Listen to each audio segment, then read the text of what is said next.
Alone? On Valentine's Day? Good. You wouldn't want the feds following you, would you? They shouldn't be getting into our business here. It might be Valentine's Day, but it's also Saturday. You know what it means. Saturday means News Day. I don't know how many times I'm gonna say this, but it is not my aim to try and blackmail people. It's just that a lot of strange stuff has been going on recently. And it's really strange. Really weird stuff. For sure. I guess the theme for today is something like news to commit war crimes to and enact the final crusade once and for all. Kinda. Only kinda, I guess. I also think I'm kinda going a little bit insane, which is honestly not that surprising. But it keeps happening. So I know I did not update my OBS. Because recently, every single time I end up updating my OBS, it just kinda breaks. Everywhere, which is not good. But the layout is different. For some reason. There's a dog to the left with the stream information. I mean, I used Twitch for the base layout and all that. Now it's bigger. I don't understand why. It feels really strange, and I cannot make it smaller.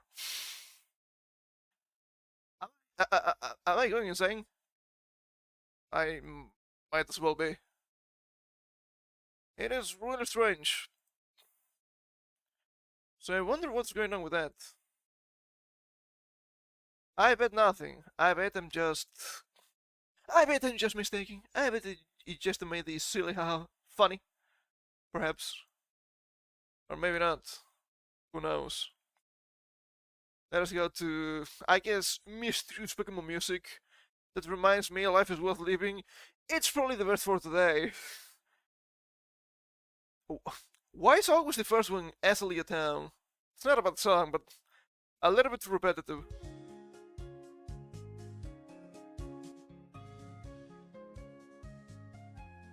Is this really hard gold of Soul Silver? That sounds pretty good, not gonna lie. I'm impressed. In a positive way. Hello, it's me, the guy that usually plays games while they're muted. It will keep happening. You will not stop me. I am that deranged. It's kinda funny in these videos they tend to have, what's the name of this thing? I know it's not Crusher Wake. I know Crusher Wake is the gym leader in Sinnoh, the water type leader. It's the Suicune Paradox, which I never remember the name of. I know it's something similar. Let me take a look here. It's water type. Oh, it's Walking Wake. So we have the Crusher Wake and the Walking Wake. That's pretty good. Wow, lowest stat 83 base. These guys might be good. They might be. Imagine my shock. Imagine my surprise. They're kinda legendary, right? I mean, they cannot breed, but if you can catch several, who cares? Who cares, I suppose. So I guess, since I mentioned, even though it was just tangentially Twitch, let us start talking about Twitch, shall we? Because we usually start talking with some streaming stuff. But today I guess it's gonna be a little bit all over the place. Don't mind me. It is this one, right? It is. So, in a strange string of events, the guys at Twitch decided to add something that I bet is gonna be useful and it's gonna cause any problems. New ad format experiment. Pause screen ads. As a part of our ongoing work to make ads less intrusive, I just don't believe you. It's really easy to make ads less intrusive on Twitch. You never did. So I wonder what's going on with that. While offering creators additional revenue sources, this ad will appear when a viewer posts their stream. The skippable ad experiment is still ongoing at the same time. Okay, I don't know if you know this, but people don't pause Twitch streams. Why would you do that? You probably shouldn't. It's, as far as I can tell, only a detriment. If for some reason you get lagged, the player gets lagged, you might want to pause and pause really fast for the player to just catch up immediately. Because sometimes the audio messes up. If you just got in a stream that has pre-roll ads, since you suffer the pre-roll ads, you're probably a little bit behind. But if you pause and pause just after the pre-roll ads, you will get pre-roll ads again. Which is hilarious. I don't think that's something that should happen. But then again, it's Twitch, so... you know, it's gonna be a broken mess anyway. But this begs the question. What is going to happen with these ads? Are they gonna be running just while it's paused? Logic determines that, sure, that should be the case. So it's probably not happening. What's going to happen when you start buffering?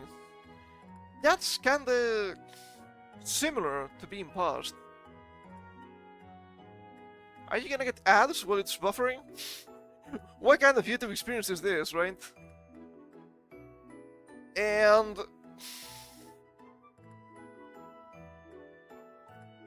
I guess nowadays, you might consider pausing the stream when you can go back and forth, when you have, how do they call this? It has a name. I know it has a name. Gonna look at my YouTube for a second here, because the name is literally the same, right? It's DVR.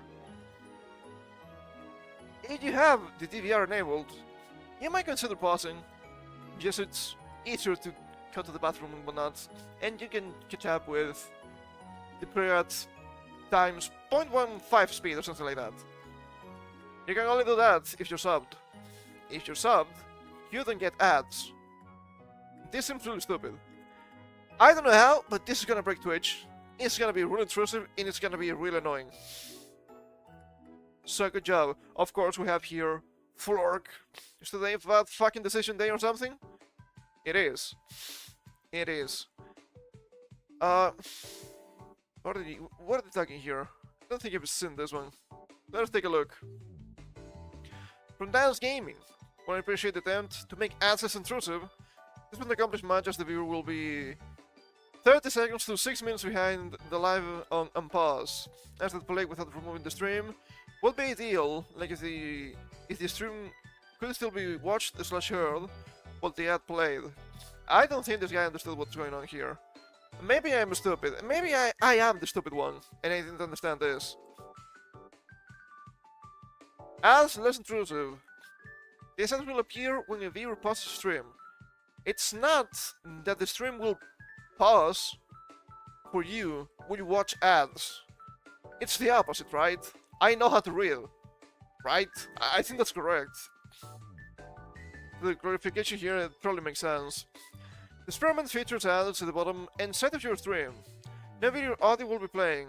The ad will disappear as soon as the viewer pauses the stream, so they won't miss a moment. I wrote an example image below. I want to feedback. May evolve this experience over time as we explore more ways to generate revenue for our creators with less intrusive formats.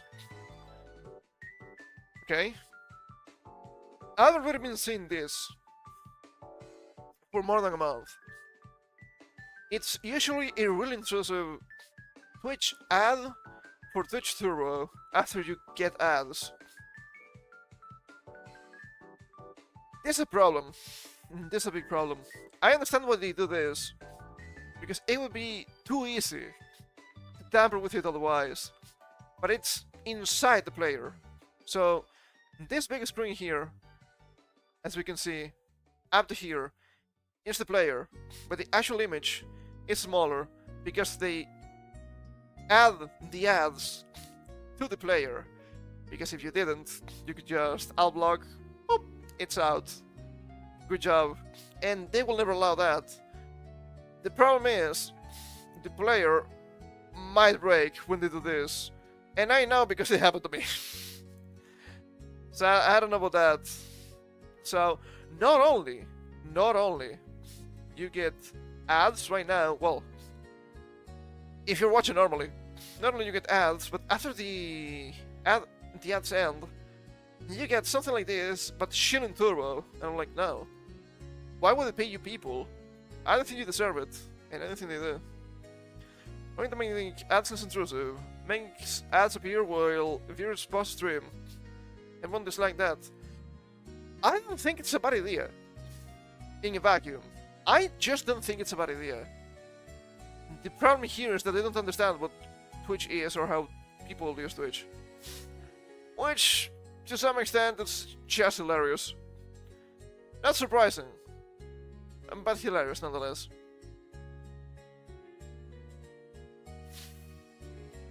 This would make more sense on YouTube. Because I know people on YouTube actually pause the stream. Because usually you have... what was the name again? DVR. People usually have DVR enabled on YouTube. Obviously not everybody, but I think it's usually common. That's kind of funny. What else do we have here? Well, I guess we have some sort of an update. Despite something I didn't talk about on stream because it happened during the week, and that was pretty annoying. Hold up. Let me take a sip here. Dying already.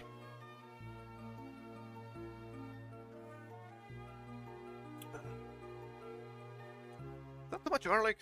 Is there a thing as too much garlic? It may be. Am I a vampire? Yeah, could be. I wouldn't know. I wouldn't know. There's been this thing going around for a little bit about the new Discord stuff. The new Discord rules, kinda. So coming soon on March, I think. You will be team by default, and you will need to show some sort of biometric data or your government issued ID to unlock the full potential of your auto mechanics. It's been an absolute disaster. People have been cloning on Discord for obvious reasons. Oh, we didn't get to keep anything here. Sure thing, pal. What about those leaks we saw back in October, right? It's kinda funny in a really bad way. There has been updates about that. So we have here a quote tweet to the last explanation by Discord from February 10th. This by permaband. Phishing scans never leave your device, and Discord and vendors never receive it. Meanwhile, people discover you're using Persona service. A service that specifically requires a person's face or ID scan to be sent to person's databases. Got lying again, Discord? So, getting started. By clicking the button below, you can send to Persona our vendor, collecting, using, and utilizing their service providers to process your biometric information to verify your identity, identify fraud, and improve Persona's platform in accordance with its privacy policy. Your biometric information will be stored for no more than 7 days. Oh, so we went from it's not stored to just a week. I don't know about that. It's from Persona. How we collect and use personal data to provide the service. This section describes the personal data we collect and how we use it in order to provide the service to our customers. Personal data means information that relates to an identified or identifiable individual. You provide personal data to us at the direction of our customers so that our customer may verify your identity and /or prevent fraud. In the course of performing the service, we may also obtain personal data from other sources, such as third-party databases, government records, and other publicly available sources, not resources, my bad. The personal data we collect varies based on what you provide. When the customer has directed us to analyze What personal data is available from third parties. That's a bit scary. Isn't this pretty much just, how do we call this? Doxing with extra steps? I'm pretty sure that's correct. That's a little bit strange and a little bit scary. That's really that surprising, honestly. And if we scroll down a little bit, we can see that there is a community note also on this tweet. It was not here last time. Militia leaders may have never sent your data to the vendor after failure of the system being shown. Example given Fizzcam bypasses. They are swapping vendors to Persona. It doesn't fund received and retain your data. Persona is also funded by Peter Thiel Discord Live. And I'm pretty sure it's just a tie into this same tweet. Which is kinda funny. Never successful term Discord as in zero. This doesn't look like zero to me. And they will keep lying. And I do believe that things are going for wars. There's also this. Oh, good. The sensation verification rollout has ties to Palantir, co-founder and political architect Peter Thiel. Is Thiel the correct pronunciation? Is it because I'm playing Expedition 33 and can only think of CL? They're never written the same, but it's like it seems like I'm pronouncing it wrong. I don't know why. This is experimenting with an ancient authentication vendor, whose major investors include Thiel's Founders Fund. Before we read this article, I want to show you this from Mutahar. You shouldn't feel comfortable with anything, especially massive realms connected to Peter Thiel. Can only wonder who he shares your info with. And there's a bunch of emails from Peter Thiel to Jeffrey Epstein, because this is J-mail. How curious. How curious. Surely everything will be fine. Last week, this group invited the contempt of its users by announcing it will be rolling out global age verification restrictions in March. Global age verification. Once again, I need to remind people, you might be laughing, the silly Australians, the silly British, the silly Canadians, the silly Europeans. Well, it is me who laughs last, despite me not actually laughing in a joyous way, because it's global now. Rolling out global age verification restrictions in March, which will restrict viewable content and communities for users who don't scan either their faces or government IDs and haven't already been determined to be an adult by unspecified prediction algorithms. They're also spying on you. If you didn't think that wasn't happening, it's happening, and apparently it's been happening for a long time. Personally, nobody thought this was cool. I mean, yeah. It's also kinda funny that this starts happening after Skype dies. Isn't that curious? Isn't that strange? Isn't that, dare I say, convenient? Well, I don't know about convenient, but I'm gonna say at least quite unlucky. Impossibly, despite its attempts to pacify the ensuing outcry by issuing a clarification to merely some users will be required to submit to its child detection matrix.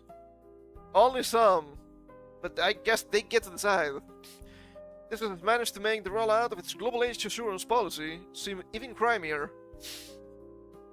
I don't mind so much the Pokemon, but this is not good. The company has informed some users in the UK they may be part of an experiment, in quotations. I don't want experiments, not what it has to do with personal data, or even biometrics, or these globalists' strange creatures. With Persona, each verification vendor whose investors include Peter Thiel, co-founder of ICE's premier surveillance provider, Palantir. I think this ICE mentioned here is a little bit disingenuous.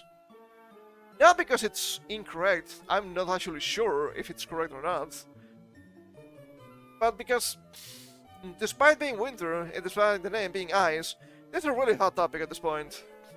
So it feels a little bit strange to me, not gonna lie.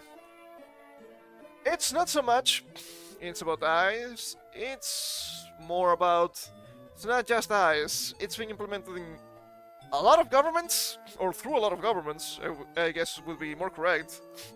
Yeah, imagine that. Are they gonna spy the governments? Probably, but they don't care.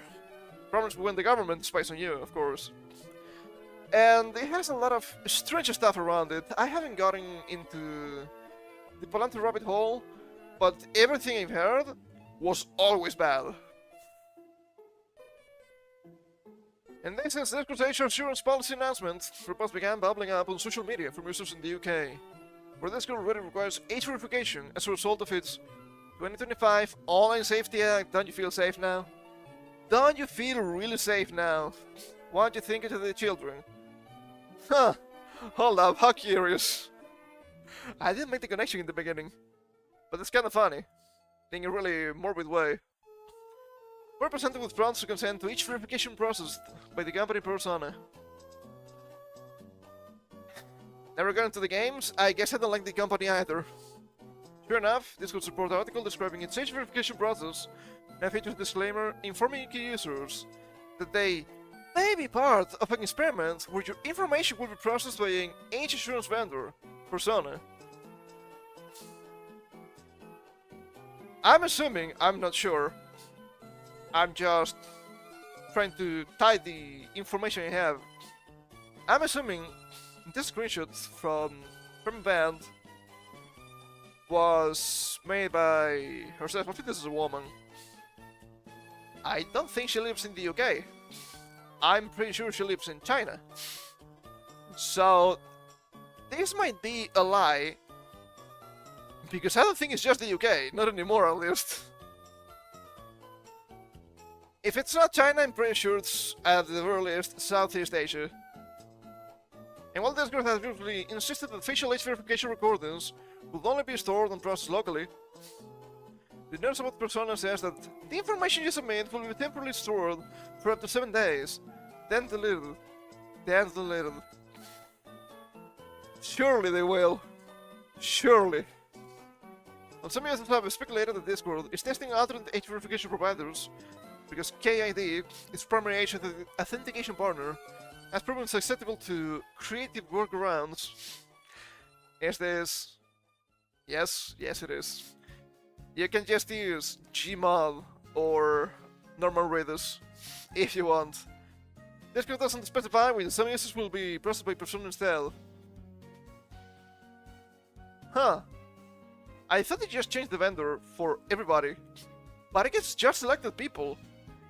That's really strange. Might have to do with the current version of your Discord client, which at the same time kinda seems like a big security concern to me. Huh. Well, it shouldn't be surprising, to be fair. Even if they have a more robust system for age verification using faces, it's too late. We all know they're using AI. You can just use AI to defeat the AI. It may be convoluted, but you can just do it. If you don't want to show yourself, there are always ways. I'm not gonna say it's that easy, but it's always doable. Regardless of the reasoning, the partnership with Persona has compounded concerns about privacy due to the company's investors. In its two most recent rounds of venture capital funding, its lead investor has been... I think we're missing a verb. Its lead investor has been Founders Fund. Oh no, I'm being stupid. I thought they were saying lead investor, or lead investor, I guess. I think they're made of lead, not yet at least. Is a guy, not a fund. My bad, I choked. Its lead investor has been Founders Fund, the venture fund co-founded and directed by Peter Thiel. A co-founder and former CEO of PayPal, Thiel is nowadays more often discussed or reviled for his work in co-founding Palantir. It's not the funny balls from the Lord of the Rings, despite having the same name. But it might be just as evil. The Data Harvesting is a real-estate technology firm that furnishes ISIS deportation efforts with a digital panopticon and combines databases from the private information of American citizens. That's really scary. Just getting private information from citizens is not something that should be happening. Unless they are criminals under investigation, I suppose. I think we can all agree to that. I think this one makes sense. Hot take. I do vouch for privacy, if I can, okay? And listen, I know people harp on this a lot. But a company literally named after an orb that lets the most evil force in the world spy on your thoughts. I mean... kinda, that's an oversimplification. But yeah. It's... I don't like this argument. It's the usual stuff we see all the time with... normies? Is it fair to say they're normies? Maybe not normies, but... God, is it millennials? It's just millennials, isn't it? Criticizing anything that has to do with politics or adjacent to politics is just as evil as this insert fictional character. It's not helpful. You sound like an idiot. And I don't think these people are good, okay? But you're actually showing me a pretty bad argument. Because I has the same name, so... Yes, I know. I know I did the things. But it sounds stupid. That's not enough for you to be unsettled by Thael's money, being involved in this research verification rollout. The billionaire who infamously wrote, "I no longer believe that freedom and democracy are compatible," in 2009. I mean, it's so surprising. When you say this stuff has been happening for decades, it's not a joke. You look back and you're like, ah, yeah, 2014, 2013, yeah, that was the start of everything. And you keep looking back and you're like, oh no. It's not that new. Appear more than 2,200 times in the latest release of the Epstein Files, where he coordinated years of meetings with the convicted child predator and sex trafficker. As early as 2019, by the way. Not early, the opposite. It's close as 2019. This book has downplayed the significance of its age verification rules in response to public fears, while critics, such as the Electronic Frontier Foundation's Rindala Alajaji, I have a lot of trouble trying to read these British names, argue that the outcry is warranted for myriad reasons. A figure like Thael appearing on the scene within days sure as hell doesn't dispute those fears. IRC is looking more attractive every day. I mean, yeah. Yep, the film is about protecting kids. Can't we agree on an alternative like now? No. One different thriller has been compromised yet. In years, but we'll be looking into it as an alternative. From what I've read, I don't have the tweet. I didn't save it. That's my bad.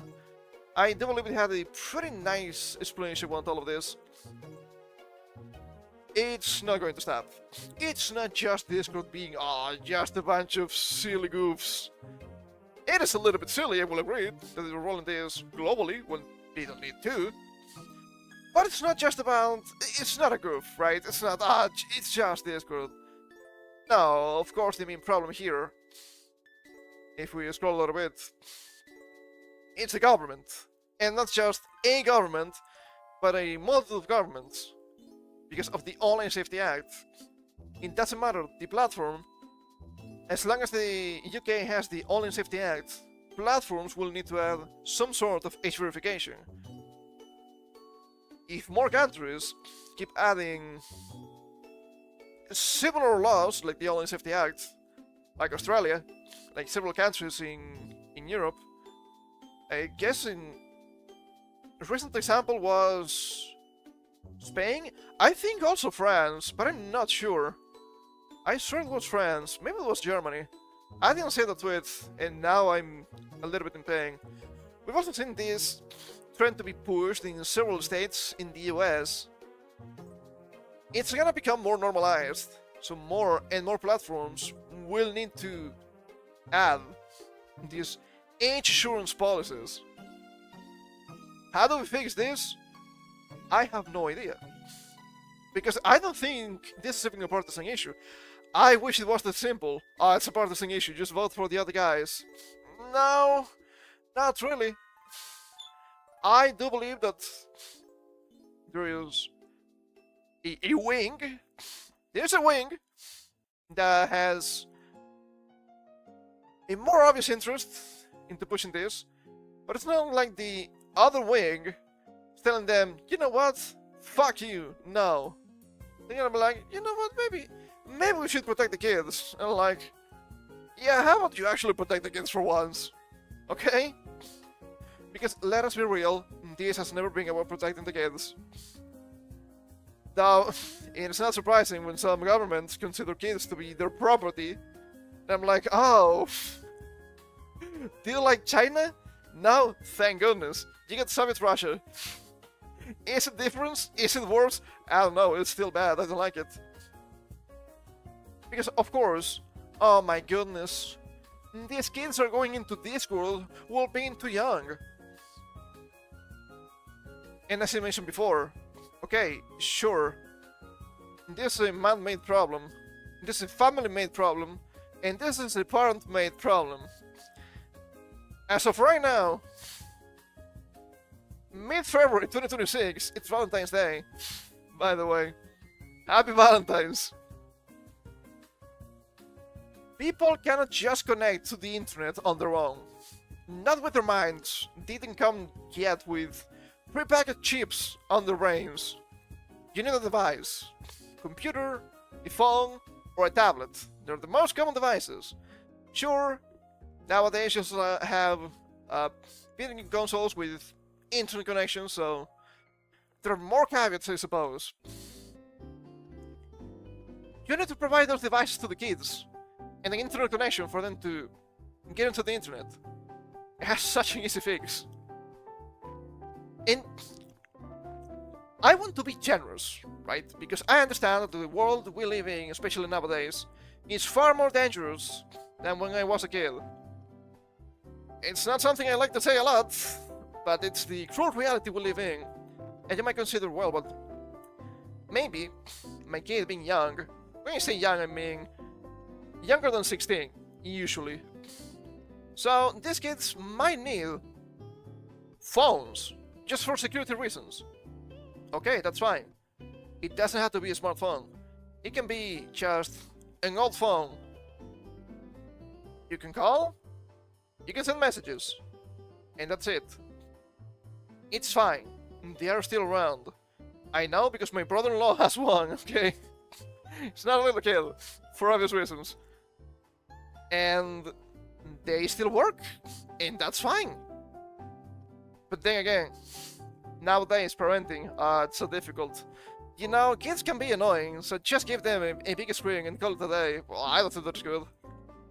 I just don't think that's good, man. That's gonna be a huge problem for the kids going forward. But what do I know? What do I know? I'm not a kid, and I don't have kids. I'm just a silly guy on the internet, I suppose. Oh boy. Speaking of silly people on the internet, what a segue. Still kinda has to do with platforms, I suppose. Behold, the stage is set. Onyx, the Black VTuber Awards, is coming this Juneteenth to celebrate the talent and excellence of Black VTubers. Tag creators who deserve their flowers. Okay, I understand why you pick Onyx, but that's not a good Pokemon. Haha, funny. There are many things I might know about American culture, but there are still many things I don't understand about American culture. It is my understanding that Juneteenth is supposed to be some sort of African-American oriented holiday? Is it even a holiday? I'm not sure. It's like some day in June, I believe. It sounds so stupid when I read it. Juneteenth. It's not a real day, it's not a real number. What's going on? It sounds pretty ridiculous. Black VTuber Awards. Of course, my first question is just why? Why? It seems so strange. Is there anything wrong with this? I mean, at face value, there isn't. At the end of the day, it's just quite literally a who cares situation. But of course,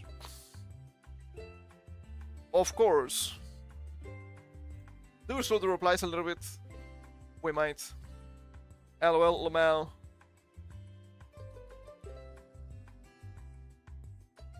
Yeah, if we have Sabi here clanning on them, it's not looking good, right?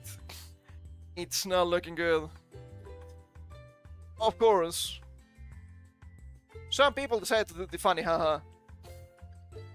What about the vtuber awards? I think this is pretty much just a meme, because at the end of the day, having awards for black VTubers is just stupid. Of all the things you could be doing with VTubing, why are you making it about race? It quite literally doesn't matter.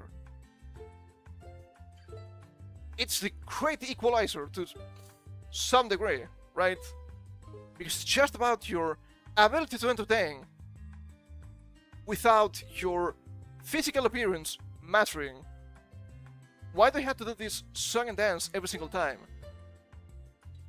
Of course, this only produces specific sentiments, just like this one, from Noir Hyujin. If you see those emojis, yeah, I think this is pretty telling. Good morning! Let's address the elephant in the room that no one wants to address. The absence of black and black-presenting VTubers in major corporations like VShoju, Nijisanji, Hololive, and popular indie groups, cliques, isn't just an oversight. It has structural consequences. I will read everything before I give my opinion. When the most popular corporations and VTuber groups, with largest platforms, with the biggest marketing budgets, sponsorship pipelines, and built-in audiences consistently lack black representation, black VTubers are effectively locked out of the primary avenues of visibility and growth in the industry. These corporations function as gatekeepers, as well as their talents. They control discoverability, brand legitimacy, and access to mainstream exposure. Without black talent in those spaces, the market becomes saturated with the same narrow image of who a quote-unquote successful VTuber can be. The concentration of power limits upward mobility for black creators and reinforces a monopoly over attention, resources, and opportunity. God, so much corporate speak. I feel a little bit dirty already. Representation at the corporate and mainstream levels isn't just symbolic in the terms who get simplified, funded, and normalized. When black VTubers are excluded from those ecosystems, the playing field is not equal, it's structurally imbalanced. Now, with that said, I want you to name at least 3 black-presenting VTubers that are commonly known. That says no, it should be known with an N, right? They have been part of a major VTuber group or VTuber corporation.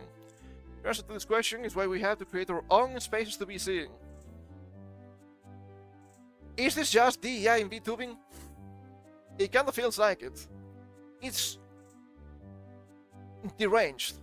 It is absolutely deranged. Because first of all, the absence of black in black-presenting VTubers in major corporations. Black-presenting. Let's not act as if we wouldn't see this omnipotent and omnipresent, more omnipresent than omnipotent to be fair, racial purity spiral with race, because it happens every single time. Okay, this person has a dark skin model, but are they actually black enough to use it? We know that, because it happens every single time. Everything here is just about money, as usual. But there's some things I find to be really raised on themselves. Without black talent in those spaces. What do you mean black talent? Why is race important? Well, I'm gonna tell you something that may be a little bit too spicy. It's actually not important. You don't really watch VTubers in general because of their how they present themselves. Though, to be fair, how someone presents themselves, not just in VTubing but also real life, gives you a lot of information about who they really are. But a lot of people are not ready for that kind of conversation yet. But let us say, for example, Sameko Sawa. She's really nice. She's pretty cute. But you don't just watch her because she is some sort of lollycat fish. Sure, the design is really nice, but she is really funny, she is really talented, she has a fantastic singing voice, amongst many other good qualities for a content creator. It has nothing to do with race. At some point here, you're equating race to positive qualities for content creation, which is pure nonsense. Many times I have to say this: you will never be as racist as an anti-racist. And I understand that there's people trying to say about but the black talent without realizing that they are actually saying something really negative about black people.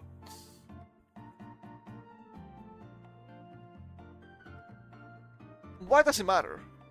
Why are you people so obsessed with race? I will never understand.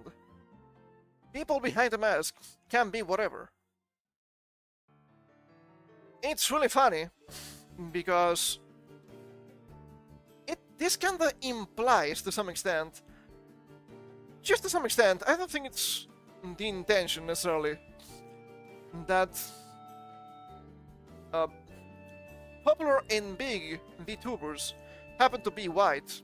This is obviously a massive lie, because VTubing is massive in Japan, because VTubers are from Japan and they're Japanese.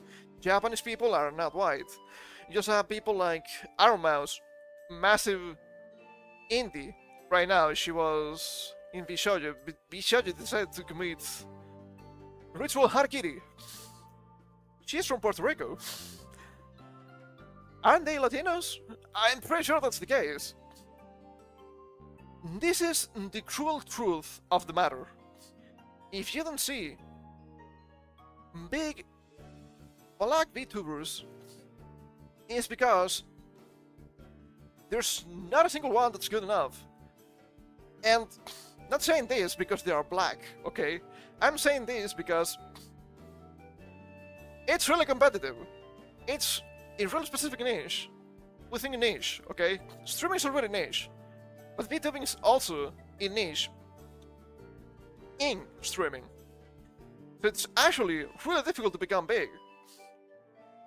And you might not believe this, but some of the big VTubers have been around for many years with different reincarnations, and a bunch of them did not start with VTubing, because VTubing was not a thing, what, 15 years ago, for example? There's also a really strange statement overall here about black presenting. I've already mentioned the purity spiral, and it's inevitable, it happens every single time. But you need to understand that VTubing is fundamentally Japanese. People mentioned idol culture, and that is true. I haven't seen anybody else mentioning Nico Nico Doga, but that is also part of what VTubing is, at least nowadays, as part of content creation. That's like Japanese YouTube. Everything is just Japanese. You know what you don't really see in Japan? Black people.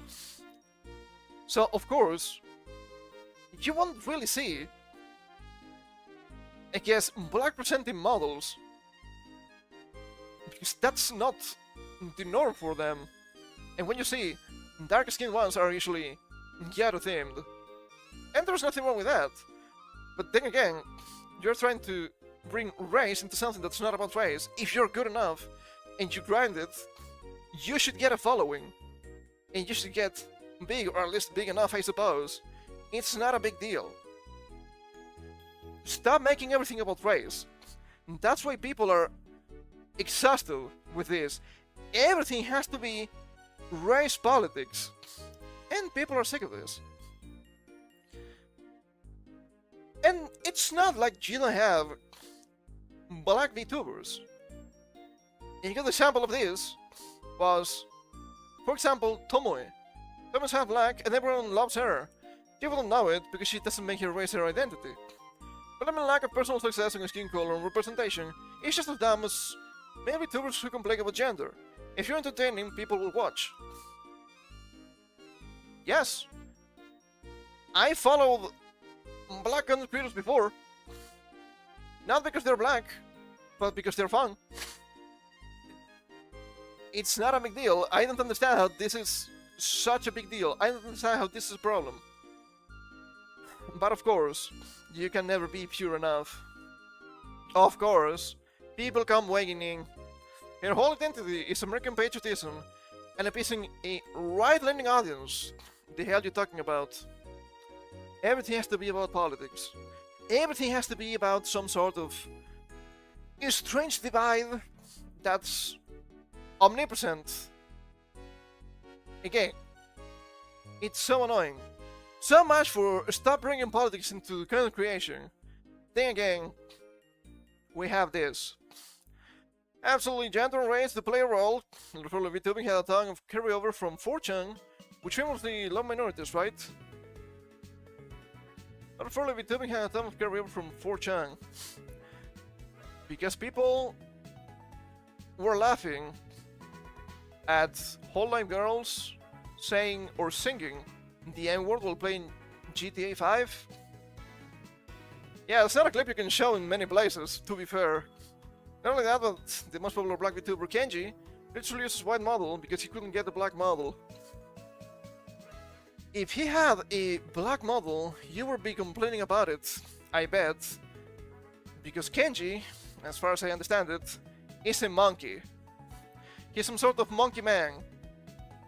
You would be hollering about how dare you make a black monkey because all my racial connotations. That's often art assets often in black or darker skin designs. Plenty of model artists will create model artists who ask for traditional black hairstyles because they didn't bother to learn or develop their own skills. That is actually incorrect. They reject those models because they know they cannot make those hairstyles properly. And even if they tried, they're gonna get constant nagging because I've seen that happening for years on Twitter. Okay? It happens every single time. And at some point, the artists were like, you know what? I'm sick of this. I'm tired of this. I will just not deal with you people. It's gonna be easier for me, and it's gonna be easier for you. Modern desegregation, congratulations. Thank you for the most audience for playing the main tweet. You guys really proved my point. We can see a huge ratio here. Congrats, you proved yourself.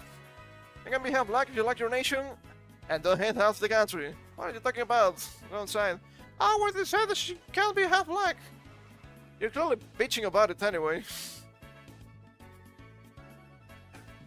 At the end of the day, I don't think people really care about any kind of Black VTuber awards. But at the same time, it's just a strange window for how do they call this? For race politics, which is really exhausting and just really stupid all around. So, do not be a clown, just I guess Kali was right all along. Less tweeting, more creating. That's the only way where you can actually make something worthwhile. What else do we have here? Let us see. Let us see. Speaking of... yeah, I think this is a little bit platform-centric in the beginning. What about Instagram? Instagram boss argues people can get addicted to social media and loves it. Yeah, of course, you wouldn't say that, right? Or you would say that. Instagram boss Adam Masri has downplayed claims that people experience clinical addiction to the social media platform. But admitted that there are some cases of problematic use. At the end of January, TikTok, along with Meta, Snapchat, and Google, were named in part for a landmark lawsuit of the social media use. according to an unnamed 19-year-old who is only being called initials KGM, the platform gave her depressive and suicidal thoughts due to the addictive algorithm. TikTok and Snapchat both settled out of court before the hearing of the lawsuit began, but Meta has been fighting back in court. On February 11th, Instagram boss Adam Mosseri noted that there are some cases of problematic use, but doesn't believe it's enough for anyone to have a clinical addiction to the platform. Pal, have you seen TikTok? I don't know about that. Instagram boss says some users can feel good after long usage. What kind of long usage? If you mean the narcissists, yeah, I agree. I don't think those are good examples. But what do I know? According to the BBC, the Meta official claimed that some can use the platform more than you and feel good about it. The having a problem is a personal thing for individuals. You get addicted to cocaine? That's a skill issue, pal. Okay, that's hilarious in a really negative way, once again. It's important to differentiate between clinical addiction and problematic use, Mosseri added during the hearing. I'm sure I'm sad that I'm being addicted to a Netflix show, we can binge it real late, one night, but I don't think it's the same thing as clinical addiction. I think that's a really bad comparison. A Netflix show, as an end. Doom scrolling on social media does not. That's the main difference. You can always get another dose of the fix. Instagram boss answered. That sounds like problematic use when pushed on the fact that KGM had used the platform for 16 hours on one occasion. As per the BBC, he repeatedly stated that he wasn't an expert in addition to. Then why do we have to listen to you? Of course you're gonna say it's not a big deal, it's your platform. What the fuck? Unsurprisingly, I guess. The case is set to rumble on for a while, with Facebook founder Mark Zuckerberg reportedly set to appear in court at some point in February. This isn't the first time that the platforms have been sued, with the $4.5 billion suit being filed by Canadian schools back in 2024. However, that was about disruption to schools, not addiction. Still, it's kind of a shame that the server doesn't have replies here. I guess they have tweets. Might be good enough for some. I don't know about that. It's really clear to me that, yes, you can get addicted to social media. I don't think that's a really hot take at all. I think that's pretty tame. Especially the likes of Instagram. I never really used Instagram. Most of my social media usage has been against my consent to some regards. Or how to say this? Not consent, obviously not. But I guess my best interests, and I knew that was happening. But Instagram is a real special case. There's always been the complaints of, oh look, Instagram keeps showing you unrealistic standards. Well, yes. If you have like 9s and 10s with doctor images, making them look even better, yes, that's not real life. You also have, well, nowadays also AI, of course, but aside from that, you have, let's say, streamer models. I mean, they're models to some extent. I think that's correct. They show you really high-class lifestyles. But that's usually not even real. It's just a facade of sorts. But that can become really addictive. So, yeah, I don't think something like this happening is surprising. But to say you can get addicted, I don't know. I've seen some videos, and I mentioned this before. Usually happens with younger people. I mean, 19, not a minor, but I would say it's on the younger side for sure. I mentioned this video several times before. It still lives rent-free in my mind. How a kid, I think it was a 15-year-old, got grounded without internet, maybe? I'm not sure, it's been a while. I don't remember the specifics. So he literally destroyed the kitchen. Destroyed such an extent that I didn't find to be realistic for a 15-year-old. Right, the marble counter, it destroyed completely the fridge, so on and so forth. It's just insane. I also see several times on social media, they made the rounds from time to time. Those little kids, this case really young, younger than 10 for sure, throwing a huge tantrum because they're taking away their iPads for dinner. It's a huge tantrum. You won't believe they're about to go Super Saiyan. I'm not even joking. That is insane to me. That's really bad parenting. That's really bad parenting. I see those and I'm like, okay, sure, technology, but at the same time, parents nowadays are just a fucking disaster. If that was me back in the day, and if that was my parents, my mother especially, I would get hit, and I think that's justified. Hit your kids, okay? Hit your kids. Within reason, okay? Physical punishment, I think it's sometimes necessary. Hot take, some people are not going to like that one. I know. That would be too hot for most. But yeah, that's clearly... Kids are being mistreated because you're not parenting them properly. So then they become adults and they act the same, and you're like, yeah, there's no fixing this now. What a disaster. What a disaster. Speaking of disaster, I guess I need to jump it up here if we're gonna talk about the different disaster. Let's talk about games for a little bit, shall we? What about High Guard? Oh, high expectations. High Guard's dead. High Guard just died, pal. Unfortunately, along with most of the team at White Light, I was laid off today. It's one of the realest things, there was a lot of unreleased content. I was really looking forward to that, and that I and others designed for High Guard. Okay, sure, grammar all over the place, whatever. Kinda. However, I'm excited for my next adventure. If your team or anyone, you know, needs an experienced level designer, hit me up. Yeah, I don't know if this is a good resume, pal. I have no idea. Check out my portfolio, yada yada yada. Sure. What about the replies here?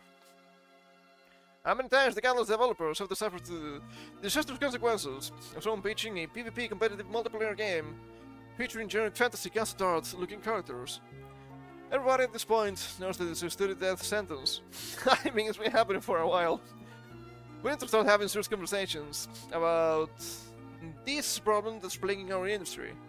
I've started to document how many layoffs have happened so far for projects like this. It's insane. Our studio shutdowns every single time. Well, to be fair, there's been a lot of layoffs in general in the past 2 to 3 years. It's just not that surprising.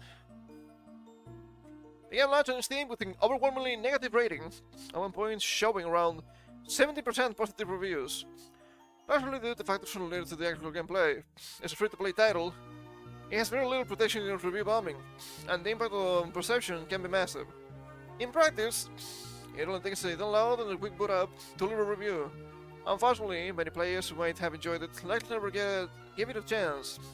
All the best to you, Alex. That is a massive cope. What this guy is saying here is not incorrect. That's something that happens and can happen and will happen again. Sure, I agree with that. That's not what happened in this case.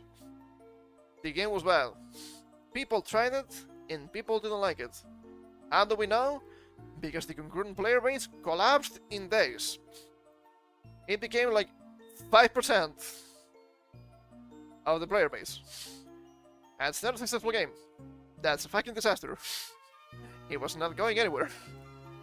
And there's a lot of hoobers here from these people. There's the short X article. From Josh Sobel. Yeah, you're gonna be subbing after this one. Reflecting on shipping my first game, High Guard. And apologies for the length. Been wanting to say a lot of this for a while. Today, leading to the Game Awards 2025, was the most exciting of my life. After 2 years and a half of passionately working on High Guard, we were ready to reveal it to the world. The future seemed bright. Everyone you knew who had any connection to the team or pirate had the same sentiment. Oh, this is lightning in a bottle. I trust the Steam wholeheartedly. If there's one project nobody in the industry swore it will fail, it's yours. This is Mr. Heat reading all over it. There's no way this will flop. I could play this game all day. Toxic positivity. Obvious toxic positivity, because this is not true. Because they released the game, and it was a disaster. Not quite like Concord, but kinda like Concord. You don't wanna be Concord. The initial pre-reveal feedback from unbiased sources was quite positive, and where it was negative, it was constructive, and nothing actionable. I don't think so. I think you're coping, pal. Oh, hold up. You said pre-reveal. Pre-reveal, I wouldn't know. For a second I read pre-release. My bad. But who played the game, including us, had a blast. Including us? I mean, I would hope so, right? And since we were an independent, self-published studio, built with royalties in mind, many of us were hoping this could finally be the thing that broke the millennial financial curse. Might not be a financial curse, it may be people being a little bit incompetent. Which is always a bit of a shame. And there's no fixing this though. But then, the trailer came out. It was all downhill from there. Content creators love to point out the bias in folks who give positive reviews after being flung out for an event, but ignore the fact that when their negatively leaning content gets the intense engagement of the positive, they got just as much incentive to lean into disingenuous direction, whether consciously or not. Okay. Alright. The grifters, the game bros, the Asmongols and whatnot. Sure, but you're missing the forest for the trees. It's not because they get engagement. Sure, trying to engagement farm is a pretty obvious matter in content creation, but if they didn't think the game looked like ass, the engagement wouldn't be there. The game didn't look good, and the game clearly didn't play good. Even people that were meant to be, quite clearly, the target audience, didn't like the game. So you made a big mistake here, somewhere at some point. If, let's say, it's 1997, and Final Fantasy VII is about to release, and I were to go onto YouTube. Of course YouTube didn't exist, right? This is just a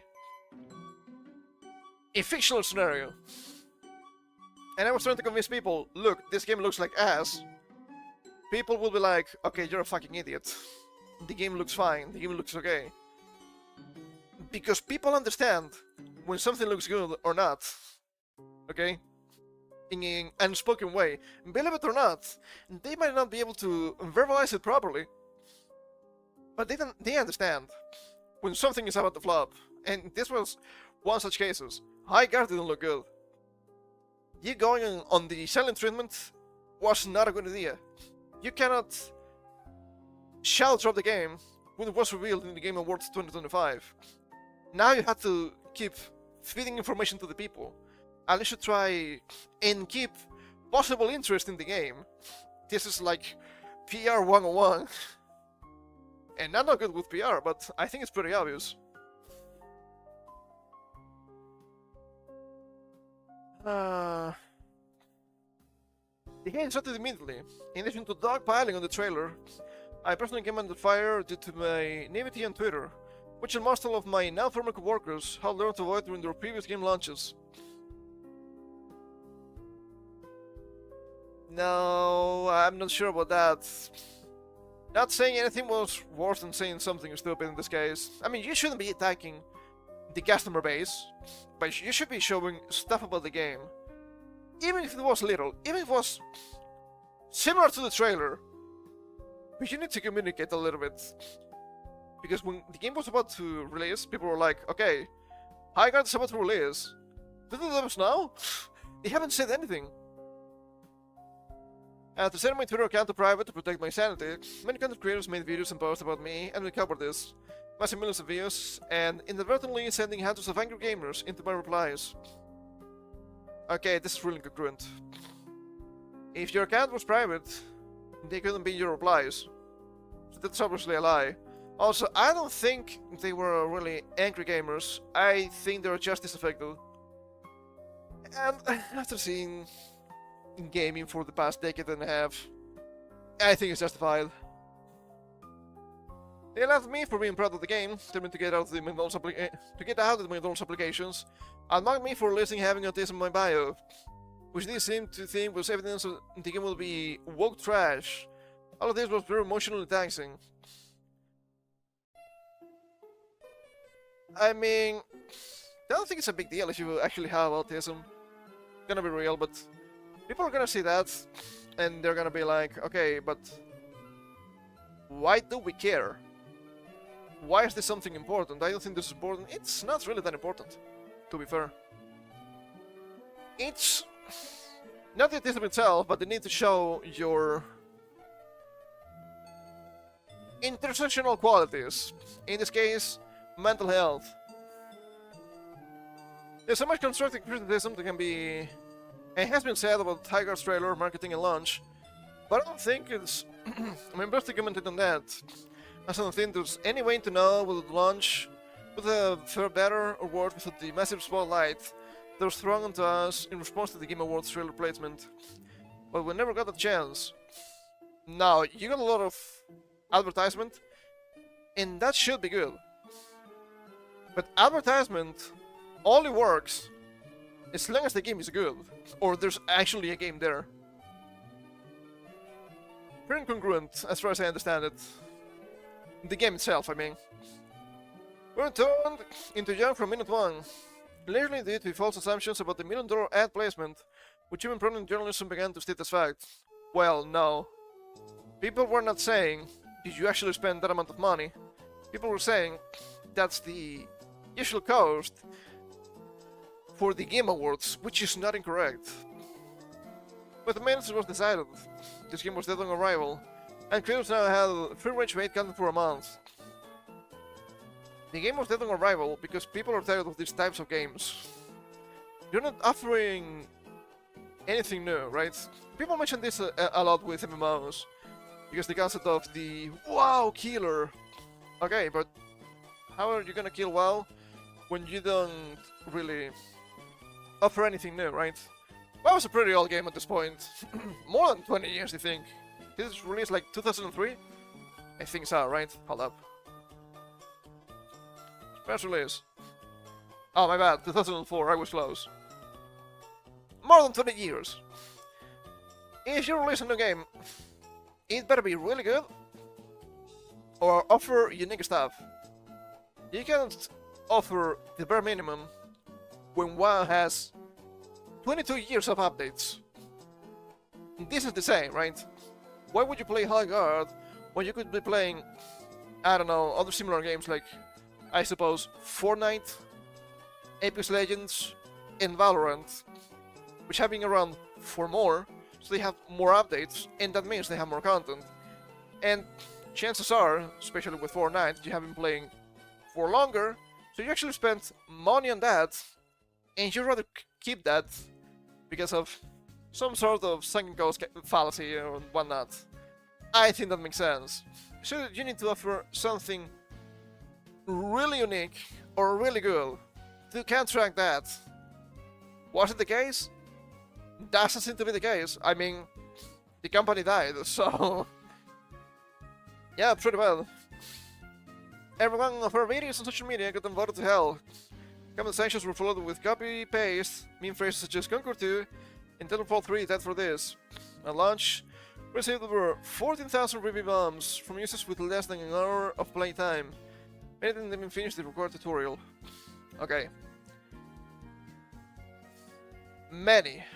You're saying many didn't even finish the required tutorial. Sure, I bet that just a bunch of people didn't play at all, and they were actually review bombing. But you can tell me that all of the reviews were review bombs. I do think that's disingenuous. Because I do think people want good games. Wow! People want good games? How do you know that I'm people, I want good games? What's the problem?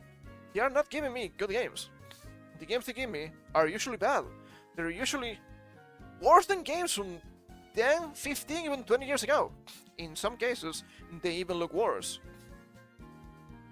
People are really jaded. People are really exhausted of the current state of video games. And people are lacking a lot of patience. Why should I spend my patience on yet another some sort of battle royale, hero shooter, whatever, that just released, that looks like ass? It doesn't play that well. In this case, it doesn't seem to be even cohesive. Gameplay-wise, doesn't know what to do with itself. Why do I keep wasting my patience with these titles that never go anywhere? People are tired of that. Might not be your fault, but you're just another drop of water. Another, how do you say that?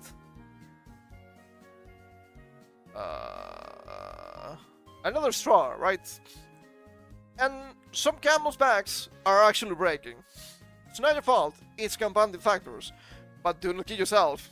Your game was not good. If the game was good, despite everything, despite the propaganda, if the game was actually good, when people saw it, actually for real, and when people played it, actually for real, they'd be like, oh shit, this game is actually good. Yeah, that's nice. That didn't happen.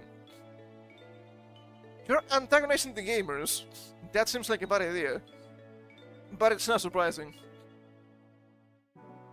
In discussions online about Highguard, Concord, 2XKO and such, it's often pointed out by the gamers that there's like to blame gamers for their failures, and that's silly. As if gamers have no power. Pal, you're literally doing this right now. But they do. A lot of it. I'm not saying our failure is probably the fault of gamer culture, and that the game would have thrived without the negative discourse, but it absolutely played the role. All products are at the whims of the consumers. And the consumers put absurd amounts of effort into slandering Highguard, and it worked. It's not that they, pal. Once again, you're antagonizing the gamers. It's not that, man. It's not that. I already explained why. But it is really silly, you're trying to run defense for other devs that are doing the exact same as you. At the end of the day, the customer is always right. Not because they're necessarily correct, but because they shape the market. People don't want your game. At the end of the day, that's the whole point. People don't want your game. It's not a strange negative discourse or gamer culture. It's not that. People don't care about your game because they don't find the game to be good, despite being free to play. Many of Wildlight's former devs will not be forced to simulate back into the actual corporate industry. Many gamers accuse Wildlight of being a part of. Now, every time someone thinks about leaving the golden handcuffs behind in favor of making a new multiplayer game the end way, they'll say, but remember how gamers didn't even give Wildlight a chance.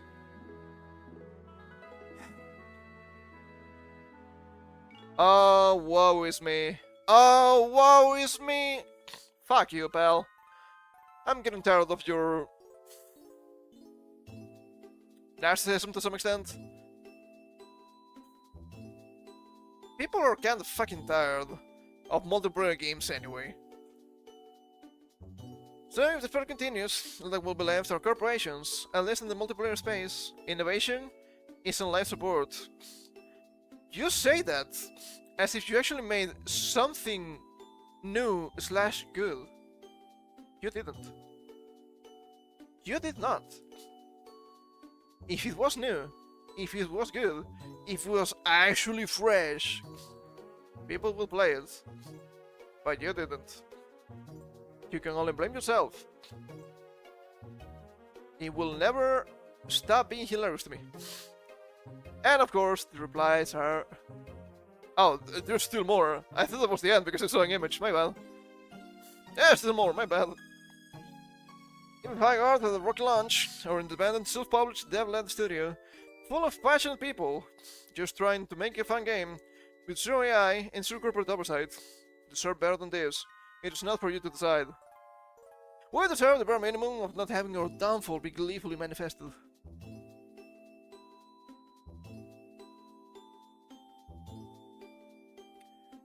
Make of that what you will. I wish the best of luck to the few who remain at Wild Light, and hope Highguard can stay the course. I still believe in it, and so do the fans we reached. We continue to champion it on the subreddit, Discord, Twitch, and social media. And even though this adventure has come to an abrupt and emotionally challenging close, I don't regret 1 second of it. Look, even Asmongold played the game. If it didn't work, the game is ass. And I don't think Asmongold was playing the game, attempting from the get-go to try to make fun of it. Maybe it happened at some point, I don't follow the guy, so I don't really know. But I do believe he wanted to give the game an actual try, unlike other games that are just meme-worthy at best. And it didn't work. The biggest gamer on Twitch, or one of the biggest, I suppose. I also just want to shout out some incredibly supportive journalists and creators who genuinely made a night and day difference during the past 2 months. All these folks deserve far more credit than they get for their empathy, intuition, and integrity. I don't recognize any of them. I might be good, I might be bad, no idea. The image below was drawn by me for the chart team t-shirt. I'm planning on printing it for soon. Some of the best times of my life were spent with these people. Very diverse, isn't it?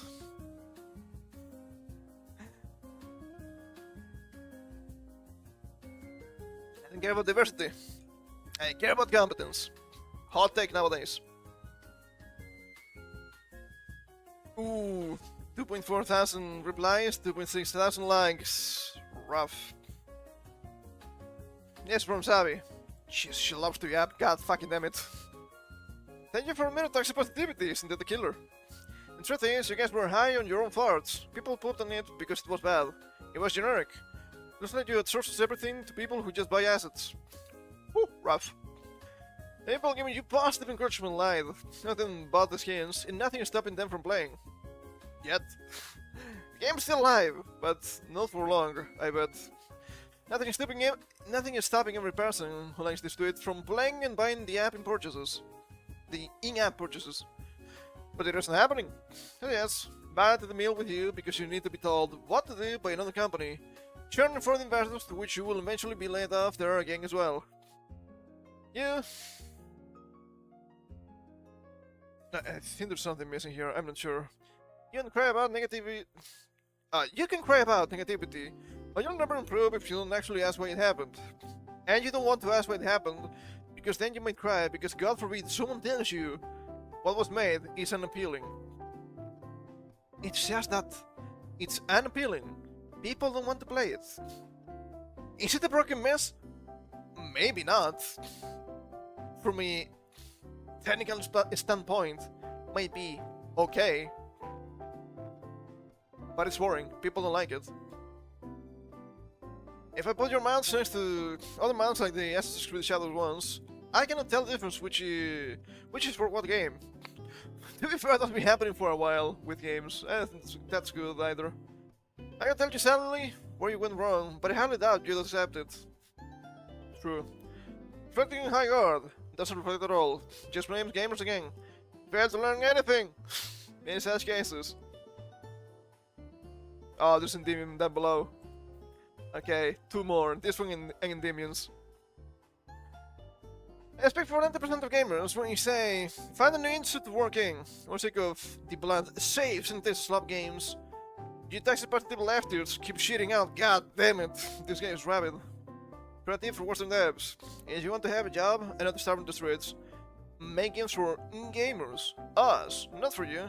Not that hard. True. And if what this guy says here is true in the beginning, oh, we played it and we liked it. The people that we showed it also liked the game. they kind of shows a huge bias. They don't represent, really, the market, and that's a problem. I don't care about your friends. You shouldn't care about what your friends think. You should care about the market. You live and die by the market.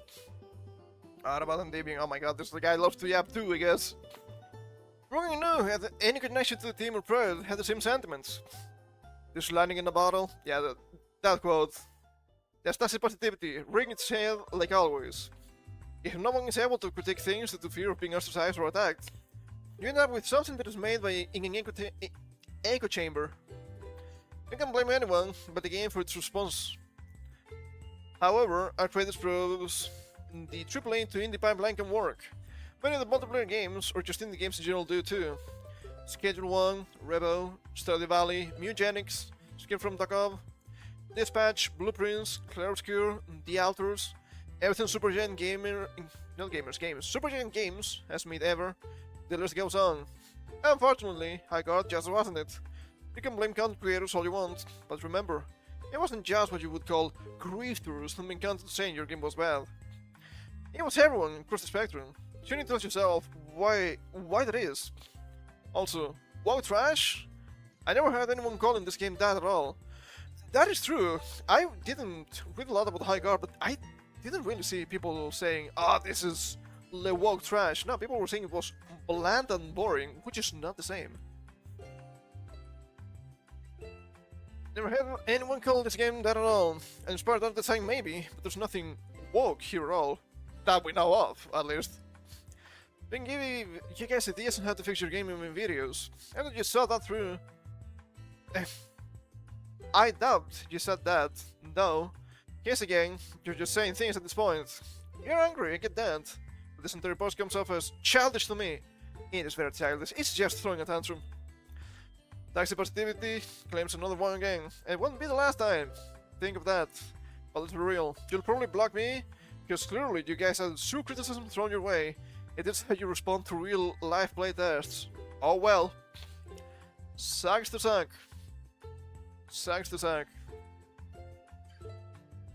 Once again, situation that is not surprising. Could have been avoided, but it wasn't. You need to understand properly how the market works. Will they at some point? Maybe I just don't really say it. Maybe at some point. And then again, it's not so much about, it's indie, we're gonna hate these people just for the sake of hating. I understand this game was not for me, so I was not going to play it anyway.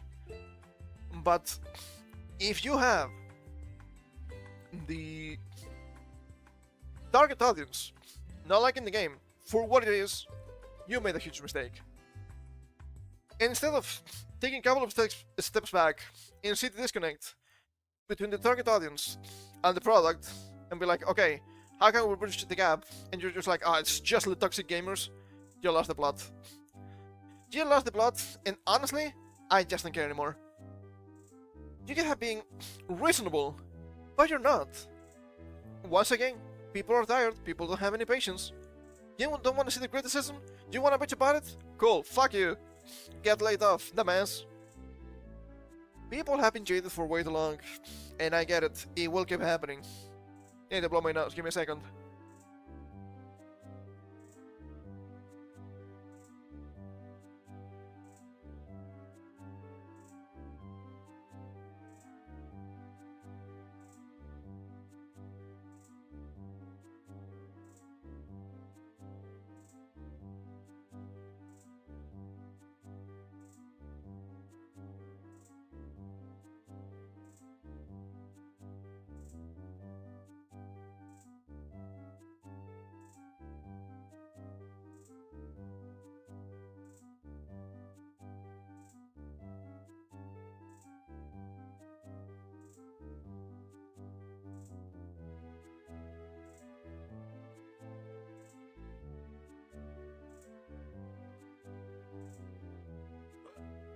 That's better.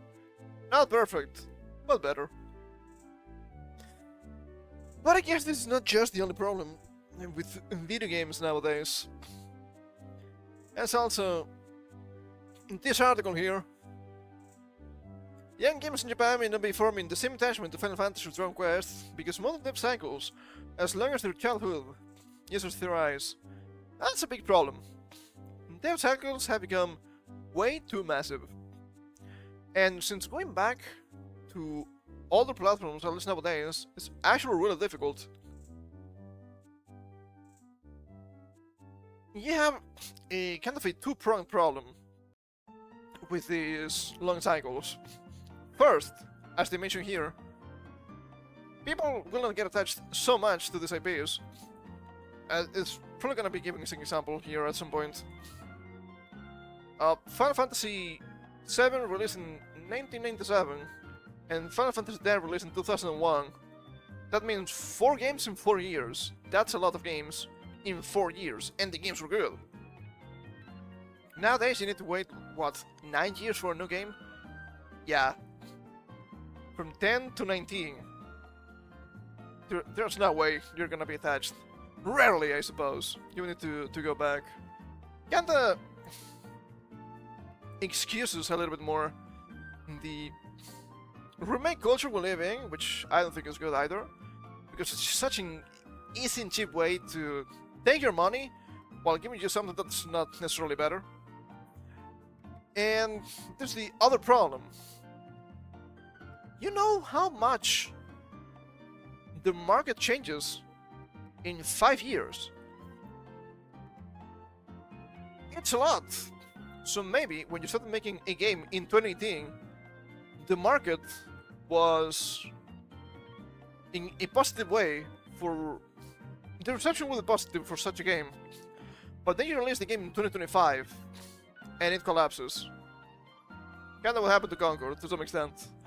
To be fair, I don't think Concord would have worked anyway, because the flaws were many, and really unfixable. That's a different issue altogether. How do you fix that? I think it has pretty easy fix, but I don't think they will venture into doing something like that. You need shorter cycles, and you need to keep releasing smaller games. Smaller to some extent. Some of these games are absolutely massive. Okay, you spent 9 years making a 200-hour game. Why? That's so much. Why not spend 2 or 3 years and you release a like 50 or 60-hour game? Way better.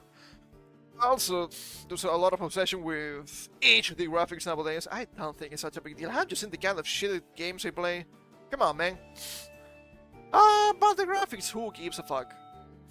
Let us be real, who gives a fuck about the graphics? Let's see. Since the recent success of Dragon Quest 2 HD 2D Remake and Dragon Quest 7 Reimagined, it seems that the popularity of Dragon Quest franchise is as strong as ever. Until you see the sales. Not that great. To be fair, they're remakes, so of course they're gonna sell less. However, Japanese gamers and ex-users alike suggest that Japanese youth recently seem less enthusiastic of classic JRPG franchises such as Dragon Quest and Final Fantasy, and some having never played a single entry in the series. I mean, it's not surprising. When was the last release for Dragon Quest game? 11. Wasn't that like 2017? It's 2026. It's been 9 years. Then before that you had 10. I don't remember when it's released, but it was like an MMO. Before that you had 9 for the DS.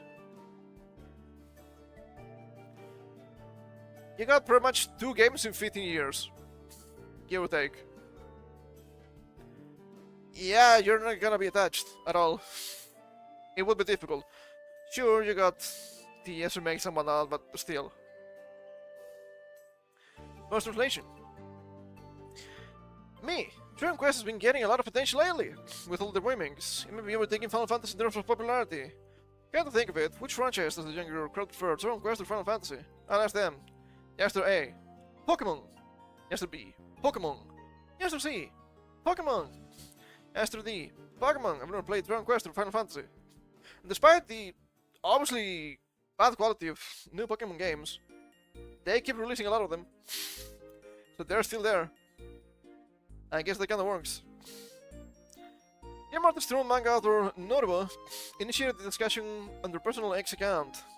The post garnered numerous comments, with many speculating as to why older RPG franchises aren't as popular anymore. I'm about to sneeze. But I don't think I will. So annoying. I hate when that happens. Unpopular theory focuses on how the relevance of the formation franchises is affected by the development times of their mainline titles, whereas mainline Pokemon games and their DLC have been releasing roughly every year since 1996. Last mainline Dragon Quest and Final Fantasy titles came out in 2017 and 2023 respectively. To be precise, Dragon Quest XI released around 5 years after its predecessor, and Final Fantasy XVI came roughly 7 years after 15. This does not account for masterful remakes such as Dragon Quest VII Reimagined and Final Fantasy VII Rebirth. I mean, to be fair, it's not a remake or a remaster, it's a strange alternative universe sequel.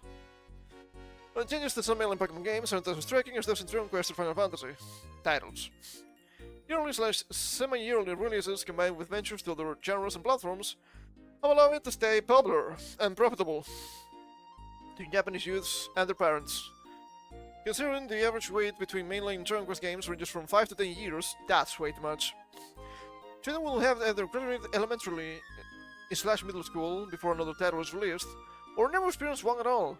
No matter the case, the long releases wouldn't allow either of the two series to leave a lasting impact on the childhood of today's youths. To be fair, something that was usually done to prevent this from happening was releasing spin-offs. And sure, I understand that Dragon Quest and Final Fantasy excuse me. Finally, god damn it. Can that release? Oh fuck. Can they release spin-off still? This is a big problem. I need to blow my nose, give me a second.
Oh!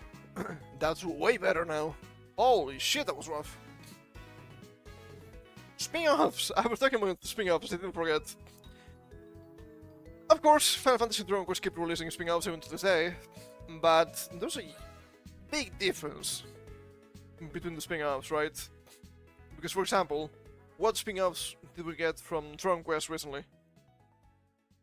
We got Heroes, which is a Musou game. 2 Musou games, to be fair. That's a bit strange. I don't think it's bad or anything like that, but I haven't seen it on sale on Steam ever. I'm like, okay, maybe the game is good. I would probably like the game. I'm not paying like 50 or 60 bucks for this. Okay. They released... what else? Builders. Sure, Builders interesting, it's kinda cute. It wasn't really that advertised. And you're kinda competing with Minecraft, of all things. So I don't know if that's a good idea. It's bold. It's bold. Kinda like the game for what I played. And they also released Dragon Quest Monsters 3. Dark Prince. Was the Dark Prince a bad game? I mean, mechanics-wise, it was fun. Plot-wise, it was a fucking disaster. It was competing directly with Dragon Quest 4, and it was not as good. So it kind of feels like you're missing some stuff. that tries to do its own thing here. For Final Fantasy, what did they release even? I have no clue. I'm not counting gacha games or anything like that.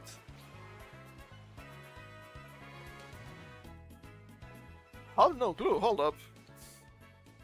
Final Fantasy from the Wikipedia.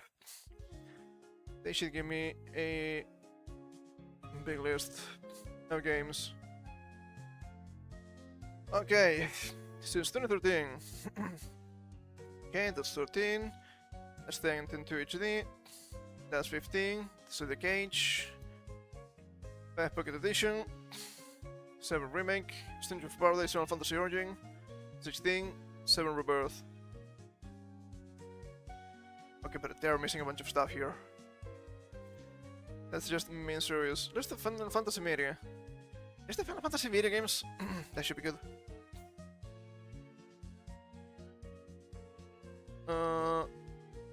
Why is this not ordered by age? By year?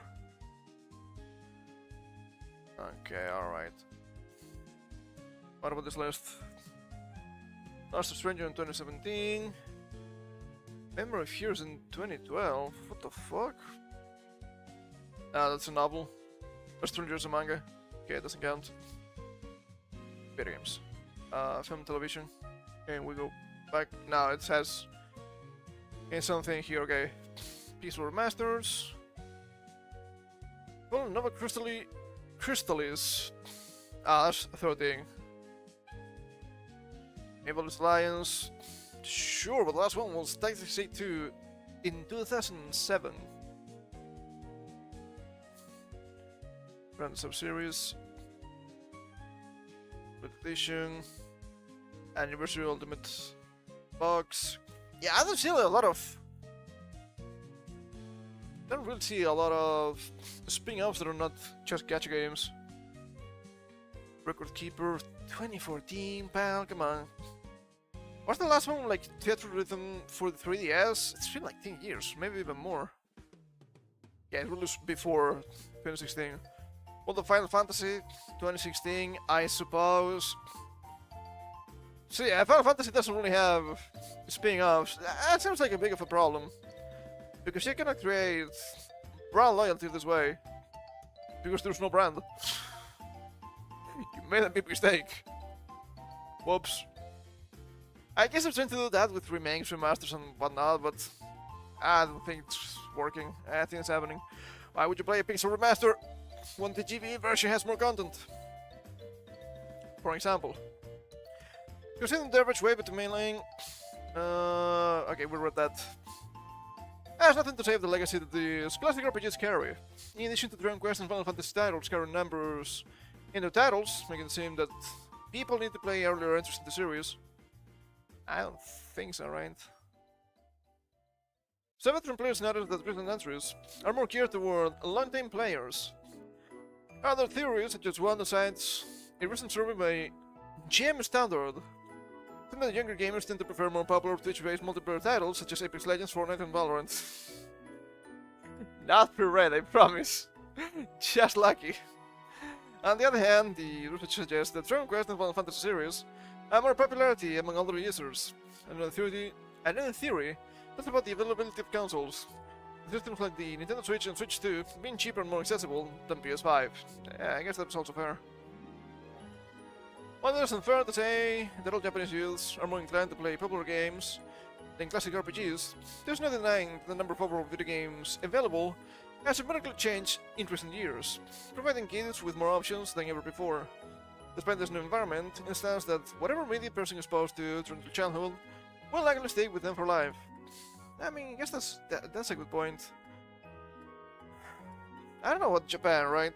But I'm assuming it's somewhat similar to the West. And the West has showed an obvious change in how they make games in recent years. Once again, recent years meaning 10 to 15, okay? I'm not saying like up to 5. 10 to 15. Games nowadays are really different than games from back in the day. Are they better or are they worse? I would say they're way worse, to be fair. But they're clearly geared for being more simple, less thinking involved, more snappy action, even in genres where it doesn't make any sense. So it's not surprising they wouldn't enjoy classic RPGs, to me. What about the replies here? As because Final Fantasy hasn't got good online games since the PS2 era, and younger people are playing things like Persona, Fire Emblem, Trails, Atelier, From Slum games, even unfortunately modern Pokemon games. Personally still relevant if the quality remains good. Not necessarily the quality, to be fair. I mean, you mentioned Pokemon, not a good example. You mentioned Fire Emblem, it's been divisive since Awakening, to be fair. I've seen the average Persona fan, not impressed. But it's more of an issue of not being able to create brand loyalty. Not because bad quality, but because they don't know what they're doing. Final Fantasy is a good example of this. That was common knowledge 20 years ago. Remember when you had DMC, Final Fantasy, Dragon Quest, Persona, Shin Megami Tensei, and everything all in 3 years long? It was all rotation like a such a conveyor belt. That was because of solid management and the realization you had to have content coming out, otherwise you'll lose your spot and someone else will take it. Frequency, quality, and priorities are the most important thing to think about. So this generation of younger gamers are lost to multiplayer, live services, and gadgets. That's a really good point. I didn't mention that, but that's a good point. Nowadays, you see that in Japanese media a lot. Back in the day, you used to have the nerds usually getting into either MMOs or the classic long games, right? Like Dragon Quest and whatnot. Nowadays, young people, I don't know if it's more fashionable or whatever, but young people get into mobile game and social game. Mobile games, social games, gadget slapper. Because it's really easy to pull out the phone and play for a little bit, and that's it. There's low commitment for the playing session. Blame the phones, I guess. The occasional one-time indie purchase every few years, and the yearly Pokemon title, before they click the play button on Steam into those multiplayer and live service experiences again as their default. All the 40+ crowd focused on their legacy titles, holds the industry back with remakes and remasters, without letting anyone do anything new at times. They wanted to do a huge directional shift for the next generation and beyond, otherwise this will be the future, and we will be living under a non-single purchase system, but multiplayer, gacha, and live services as a whole. That's what they want, to be fair. Companies want this. Because you make a game once, and then you keep adding, slowly but surely all the time, additional content, and people will keep paying for that. So instead of buying a single $60 game, it lasts you, I don't know, between 50 and 100 hours if you're lucky. We're talking about RPGs. You got a free game, and you keep paying, and you keep paying, and you keep paying. Sure, you will be playing for years, but at the end of the day, you spend hundreds, if not thousands of dollars for a Wars experience.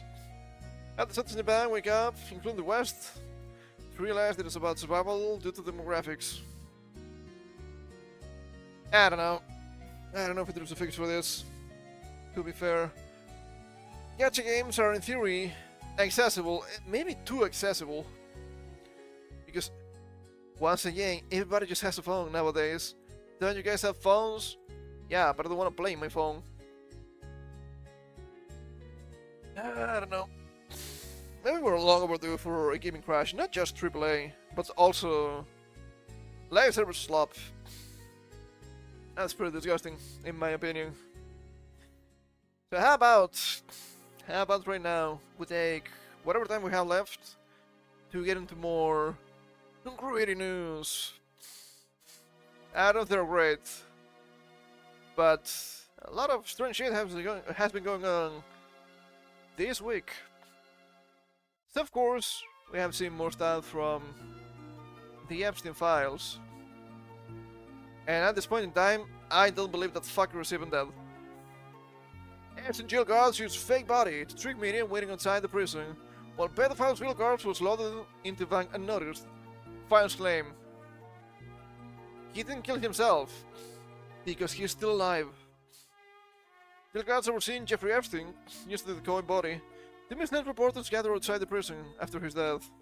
but his real corpse was secretly removed in a separate vehicle, nearly and sealed by his claim. According to internal memo, a jail supervisor told FBI agents that staff at Manhattan's Metropolitan Correctional Center stated the rules amid an intense media presence following Epstein's apparent suicide in 2019. Fans alleged that boxes and sheets were arranged to resemble a human body and loaded to a white van marked as belonging to the office of the chief medical examiner, prompting reporters to follow it as it drove away. Unbeknown to the media, Epstein's actual body was instead placed into a black vehicle that left the facility unnoticed, allowing officers to transport the corpse privately. The alleged deception was carried out after an official warned guards about the large number of journalists gathered outside the jail, and said he would arrive at the loading dock with a separate black vehicle to remove the body. I'm curious. I mean, if the guy is dead, who cares, right? So strange. The record also revealed investigators highlighted a handwritten note found inside Epstein's cell at the time of his death, which was not treated as a suicide note by the medical examiner. I'm curious. How could you get a note in such a situation, though? I don't know about that. The note, which investigators said was difficult to read, appeared to list grievances about jail conditions, including complaints about food, showers, and bugs. Yeah, makes sense. Right, there's the notes. Epstein's real corpse was secretly removed in a separate vehicle, nearly in sealed files claim. Records also revealed that investigators later noted a handwritten note found inside Epstein's cell at the time of his death, although the medical examiner concluded it wasn't a suicide note. Doesn't this kind of showcases that the guy didn't kill himself? Right? I think that's kind of obvious. Records, including a tranche of 3 million newly released documents, describe how officers responded to the heavy media presence outside the jail in the hours after Epstein's death. Hold up. After Epstein was pronounced dead at the hospital, his body was returned to federal custody at the prison while arrangements were made for its transfer to the office of the chief medical examiner. I bet you they moved the actual guy to a different place and they had an actual different body for the autopsy and whatnot. That's my team foil. Enjoy it if you like it. One interview note stated that because of the large news media presence, staff devised a plan to thwart reporters as the body was removed. According to the document, officers used boxes and sheets to create what appears to be a human body, which was put into the white OCME vehicle, which the press followed, allowing the black vehicle to depart unnoticed with Epstein's body. Other sections of the record describe how officers were stationed at a secure facility linked to the prison, where Epstein's body was guarded, while fingerprinting and other procedures were carried out ahead of his transfer. Epstein was being held in the Metropolitan Correctional Center in New York on sex trafficking charges at the time of his death, on August 10th, 2019.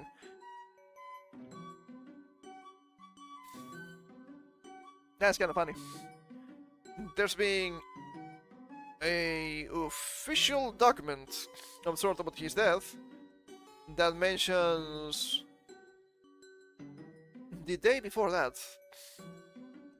Not August 10th, but August 9th. How would they know? The day before. That seems really suspicious. I don't think it's a time zone kind of problem. But I guess I could be wrong. Jeffrey Epstein actually rushing agent? No. I just don't believe it. He was found unresponsive in his cell early that morning by prison guards. As he tried to perform CPR, he was rushed to the New York Downtown Hospital, where he was pronounced dead. The New York City medical examiner ruled that Epstein's death was a suicide by hanging, a conclusion that has been repeatedly questioned following a series of failures inside the jail. I mean, nobody believes this. Nobody believes this! His failures include guards falling asleep on duty and malfunctioning surveillance cameras, issues that later became the focus of multiple investigations. Personal records show that guards assigned to monitor Epstein did not conduct required checks through the overnight hours before his body was discovered. And even if that was the case, and even if that was a mistake, how would he know? I don't think he would. Killer rounds at 3 AM and 5 AM were missed according to official findings. Furthermore, Cameras positioned inside every cell were not functioning properly that night.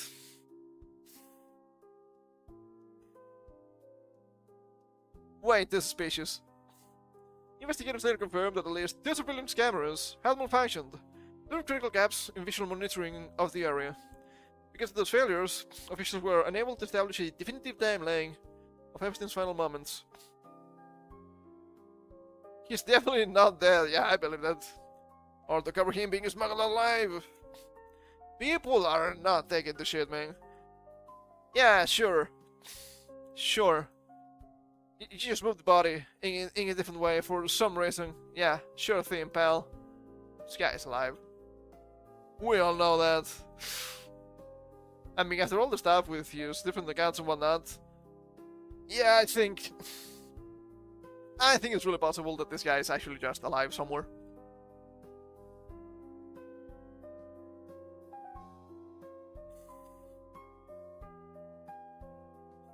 You know who else didn't kill himself, apparently? Kurt Cobain. It's been what? 30 years? That's crazy. Exclusive. Kurt Cobain's death was homicide. Shocking new forensic investigation questions suicide ruling. A little bit too late, don't you think? Still shocked fans and sent ripples through the music world, but decades later, Kurt Cobain's final moments are under renewed scrutiny. The Nirvana lead singer died on April 5th, 1994, at age 27 from a self-inflicted shotgun wound at his Seattle home. At the time, the King County medical examiner ruled his death as suicide by a Remington model 11-20 gauge shotgun. How do you shoot yourself with a shotgun, though? I always thought that was really strange. Now, an unofficial private sector team of forensic scientists has put fresh eyes on Cobain's autopsy and crime scene materials, bringing Brian Barnett, a specialist who previously worked on cases involving overdoses followed by gunshot trauma. Independent researcher Michelle Wilkins, who worked with the team, told the Daily Mail that after just 3 days looking into the evidence with fresh eyes, Burnett said, "This was a homicide. We gotta do something about this. Was it actually Gurnlov?" I guess that's the leading theory. He said the conclusion followed an exhaustive review of the autopsy findings, which revealed signs inconsistent with an instantaneous gunshot death. Interesting. The peer-reviewed paper presented 10 points of evidence suggesting Cobain was confronted by one or more assailants, forced a hearing overdose to incapacitate him, before one of them shot him in the head, placed the gun in his arms, and left behind the forged suicide note. Wow, that's kinda crazy. Forced hearing overdose. That's insane. But being a musician, I guess you're not meant, but you're bound to get a bunch of really schizo fans or schizo people against you. So I guess it's not completely out of the question. Really strange nonetheless. There are things in the talks that go, well, wait, this person didn't die very quickly of a gunshot blast, Wilkins said, putting to organ damage associated with oxygen deprivation. I see. Necrosis of the brain and liver happens in overdose. It doesn't happen in shotgun death. So, it was some time between the hearing overdose and the shot then. He couldn't have shot himself then. That's crazy. Look at that boy. Pretty good. I mean, that's a really long gun. How the fuck are you gonna shoot yourself with that? You shoot your feet, I assume, but... yeah, I don't know. Really strange. Burnett has decades of experience analyzing crime scenes and interpreting complex evidence. He has earned national recognition for his expert analysis in controversial cases like Marvin Colonel James Bow's death and investigation into Bill Joe Johnson Jr., where his meticulous forensic reconstructions challenge the official findings. I don't know who those are. A spokesman for the medical examiner's office told the Daily Mail, King County Medical Examiner's Office worked with a local law enforcement agency, conducted a full autopsy, and followed all of its procedures. You always have so much trouble saying that word. In coming to the determination of the manner of death as a suicide, our office is always open to revisiting its conclusions if new evidence comes to light. but we've seen nothing today that would warrant reopening of this case and proves determination of death. I mean, I'm not so sure about that anymore, pal. A spokesman from Seattle Police Department told Daily Mail that they are not reopening the case. Why not? I mean, it's been 30 years. Maybe you can't find the guys anymore, but people should know what happened, especially such an iconic guy. The detective concluded that he died by suicide, and this continues to be the position held by this department. The spokesperson added, "Oddly confrontational, I would say." Then the Mail reviewed Cobain's autopsy, which described how his body was found on the floor of the greenhouse above his garage. Examination of the miscellaneous papers in the left front pocket of Cobain's jeans. Also writing in black ink, reading 120 gauge 2.34 shells? Or should the setup? A line shot 10888-925. June 20th, 1994 autopsy reads. Morgan said, "To me it looks like someone staged a movie and wanted you to be absolutely certain this was a suicide. The receipt for the gun is in his pocket, the receipt for the shells is in his pocket, the shells are lined up at his feet." Yeah, I don't know. That seems really suspicious. I never got into the truisms of this guy's death or anything like that, but I mean, it feels way too obvious, right? Kind of unbelievable. I would agree to that. How strange. How strange.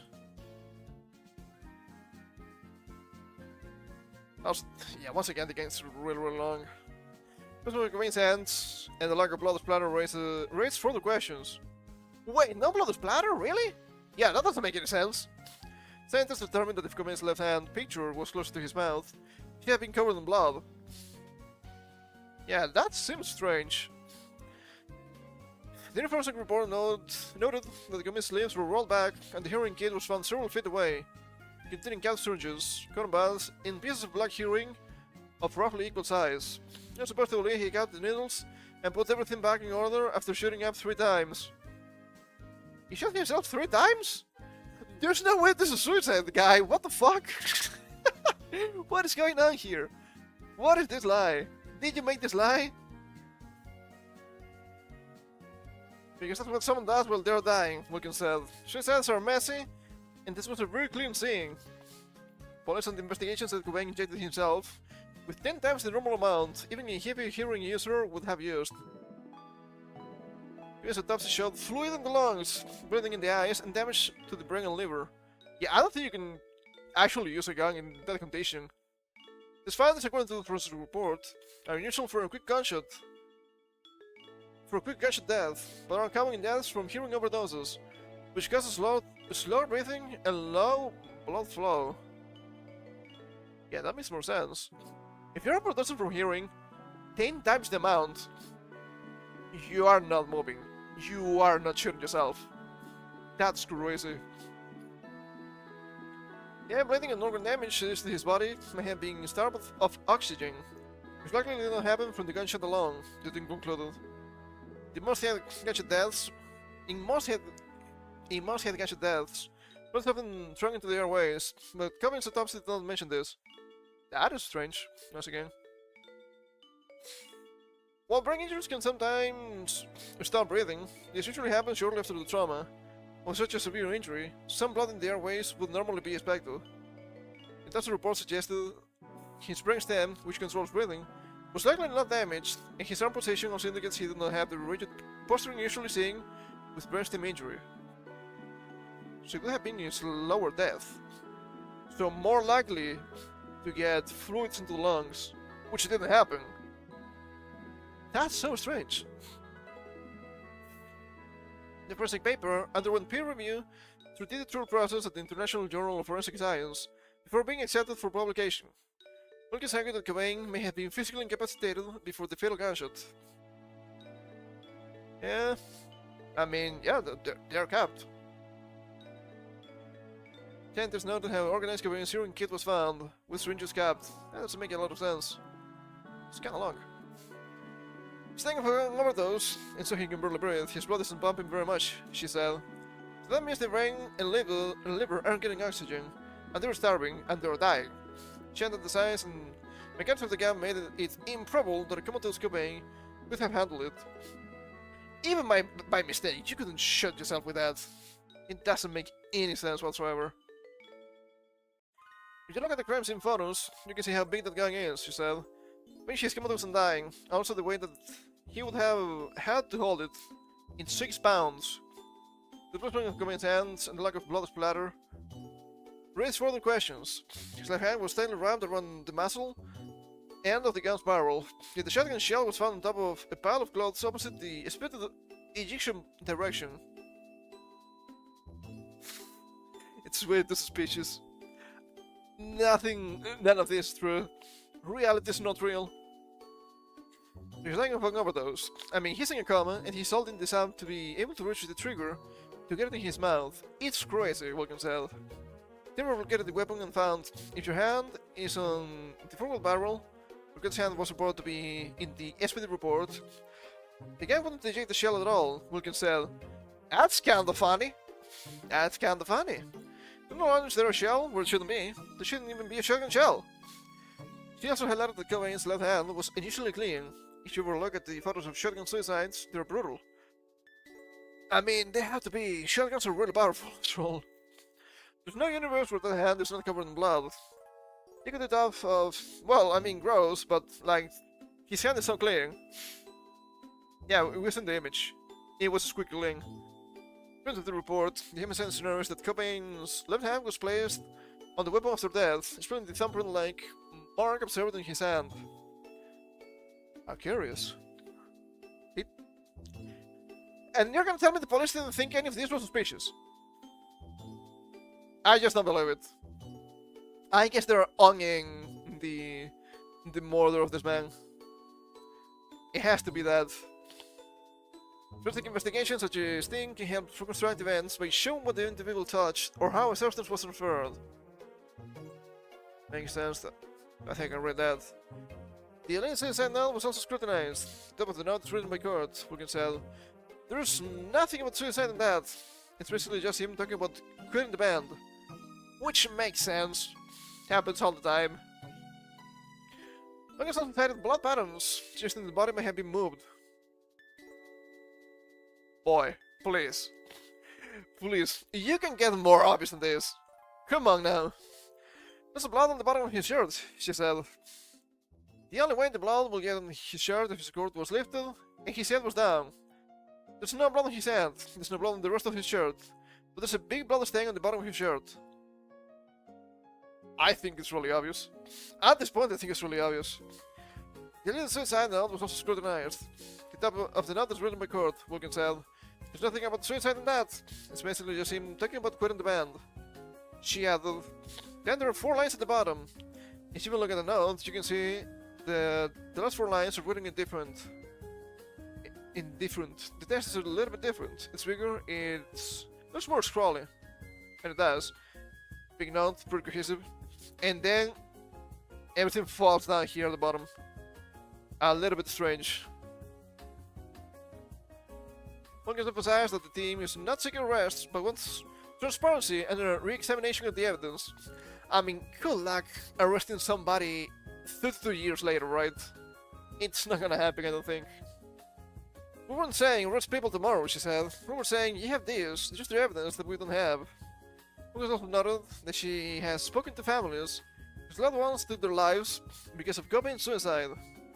In 2022, a kid took his life because he believed Cobain did. The copycat suicides have never stopped. Hot take, never kill yourself. Things will never get better if you do. Requests to reopen the case have been declined. The bot came back with no, Wilkins said. Like, we're not even looking at your evidence. That's the most suspicious of all. I do believe at this point that the police department might be on the case too. But that's a culprit, not as the police. For her, the culprit is simple. If you're wrong, just prove it to us. That's all we asked them to do. Well, the mail has contacted the King County. No information, I suppose.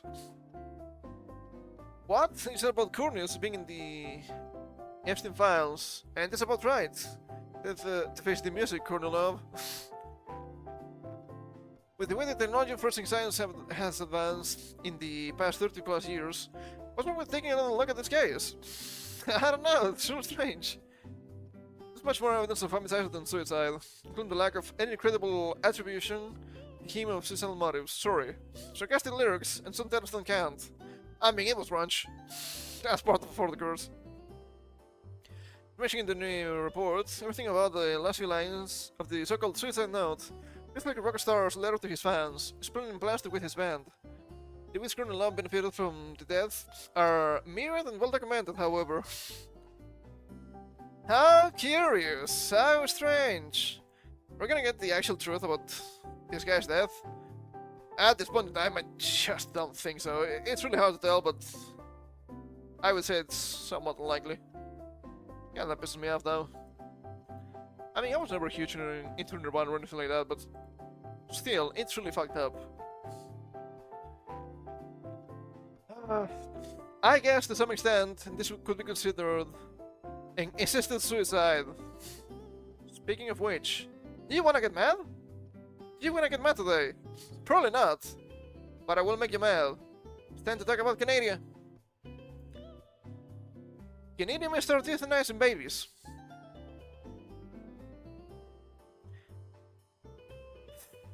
I'm not a religious person. I don't think I've ever been really religious or anything like that. But so many crimes against kids recently. You cannot help but agree that we do be living in actually demonic times. It's depressing. There's no other way of saying that. It's just depressing. And Canada's not helping. Canada's medical assistant in dying program, MAID, already one of the world's most permissive euthanasia regimes, missing extent to disabled newborns. Also to depressed kids, by the way. Don't think we ever read that. But also to depressed kids. The possibilities for igniting horror among pro-life advocates warning of a slippery slope toward eugenics. Not the cool kind of eugenics anyway. Which is even worse. Would you rather be dead or disabled? I guess it depends on the disability. But I don't think the government deciding that is a good idea. At the end of the day, it's the government deciding. The Quebec College of Physicians recently told the British newspaper Daily Mail that it believes medical assistance in dying may be an appropriate treatment for babies suffering from extreme pain. Babies suffering from extreme pain? Which babies? What extreme pain? And that parents should have the opportunity to obtain this care for their infant. Holy shit, dude. Truly a godless society. According to an article by Anna Farrow, published in the Western Standard. The statement revised the debate at first erupted in 2022 when Louis Roy of the Quebec College of Physicians appeared before Parliament's Special Joint Committee on Medical Assistance in Dying. Roy suggested that the program could be considered for babies from birth to 1 year of age, who are born with severe deformities or disabilities, for reported. Can you give some examples? Or maybe not. Public backlash was swift. I mean, yeah. On CBC Radio, Liberal Disabilities Minister... Okay, you had to admit that Liberal Disabilities Minister is a really funny title. Carlo Qualtrough responded, "There's no world where I would accept that," Farrow wrote. Pro-life groups assumed the idea was shelved, but international media coverage in September put it back into focus. And featuring the Atlantic headline, "Canadians killing itself, compare race proposal to Nazi Germany policies," sparking outrage from euthanasia supporters. Believe it or not, but MAID in Canada is one of the main reasons for death at the current time. People are killing themselves at alarming rates. That's not good. That's not good at all. Never kill yourself. That's gay. Most Canadians disagree strongly with the concept of euthanasia for babies, Farrell wrote. Yeah, but who cares? You will accept it at the end of the day. Because it's just more choices. We know this because every time the topic comes up, the public's response is one of instant horror. So why does it keep coming up? Because they only need to win once. That's the problem. I'm sick of democracy, especially modern democracy. Because democracy has become, instead of the rule of the people, it has become democracy is when you vote. I'm sorry, but no. If you vote for something and the no wins, and that's it. But that's not how it works. Every time the no wins, it's just a okay, we'll keep trying later, until the yes wins. And the yes only needs to win once, but the no needs to win every single time. And you might think, of course, they would never accept babies dying in this manner. Then again, MAID is available or will be available for kids with depression, which is as monstrous as this, because they only need to win once.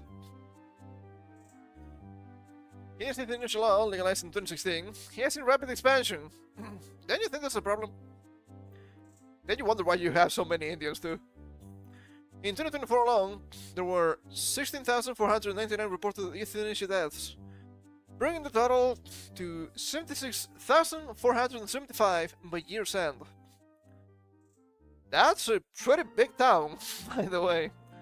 According to government data, that's something with the size could be a small city even. According to government data stated by Alex Schellenberg, Executive Director of the Euthanasia Prevention Coalition. My goodness, this is awful. I'm noticing. Don't mind me, I'm just noticing here. I didn't say anything. The feds can't come to get my ass yet. By early 2026, Schellenberg estimated at least 94,000 deaths since legalization. You're letting your government kill you, and you're like, you know what? This is good. That's really scary. That is really scary. I'm not gonna be here talking about the sanctity of life and whatnot, but I'm gonna give a pragmatic view of this. You fucking idiot, you have one life. Why would you want to kill yourself? Sure, things can get bad, things can get worse. Shit happens all the time. Bad shit happens all the time. Trust me, I know. But if you don't struggle and keep living, things will never get better.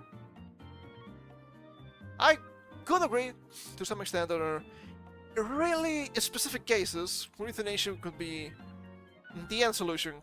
We're talking about people with constant and chronic pain, like people that have constant skin pain. There has to be hell on earth. At some point you become completely desperate. I can sympathize with those. I also wish the government would spend more money into healthcare and investigation instead of killing their citizens. But I guess that might be too woke for some, I suppose. Or maybe I'm woke, because I don't think the left wing really love the euthanasia. I wonder why. I mean, euthanasia for babies, abortion, not so different after all. Sometimes I do believe there's no injustice in this world. And I guess that could be right. What else do we have here? Well, it is Valentine's Day, so I guess we should talk a little bit about food, right? You might want to take your girl or your guy for something good. Well, don't you think you're spending too much money on splurging on food nowadays? Maybe you do, maybe you don't. From the Wall Street Journal, the booming business of luxury grocery stores. The new crop of gourmet grocers has hit the city, through the lens of trendy TikTokers, mafia-curious health fiends, and Instacart devotees who want to pop in for a treat. I think this is Make America Healthy Again. Which there's nothing wrong with that, but sure. You would think this is a boomer. This is a 35-year-old woman, apparently, that wrote this. Traveling expensive parkers and slinging luxury purses. A winding queue of patrons waits for the handsome bouncer to let them inside. It's lunchtime on first December day in Manhattan, and ticket-appeal Gen Zers are patiently waiting entry into a grocery store. Rebecca's Metal Lane doesn't deal in essentials. Shoppers are greeted by mold lining, shiny pears, and soft-baked shells holding $15 glass bottles of oat milk, $15 chicken nuggets, and $750 caviar. But I don't know if this is expensive for caviar. Also, I don't know if this is expensive for Manhattan. I'm not sure. I love an express in a grocery store, says Samantha Perlstein, 26-year-old sales engineer, as she processes $85 flower arrangements and $23 salads. I mean, I've seen the US, and it doesn't seem that expensive to me. In comparison to the rest, I'd say it's just expensive in general. It's an experience, and it's food, altogether. She tried to convince her boyfriend to tag along, but he declined. She says, the store's concept was too dystopian for him. I mean, yeah. Don't like the looks of it, but sure. Ah, shit. I need to take a sip here.